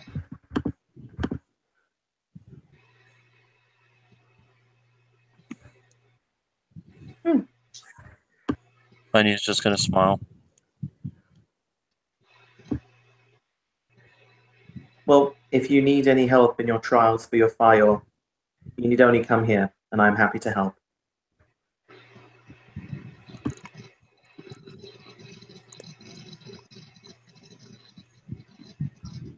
I'll nod and say I appreciate it.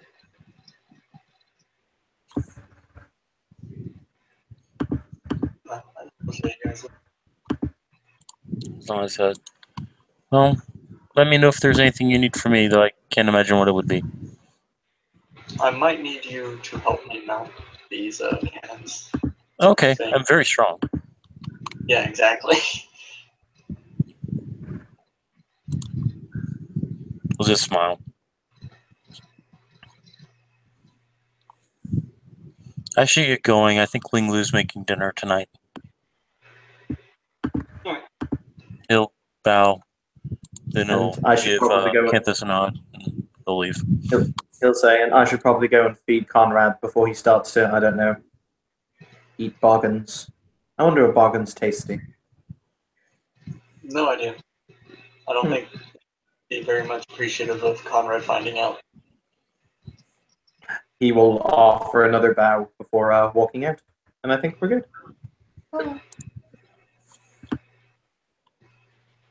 Thank you, players, for playing. Thank you, watchers, if we had any fear watching. This has been another scene in Hong Kong House of Cards.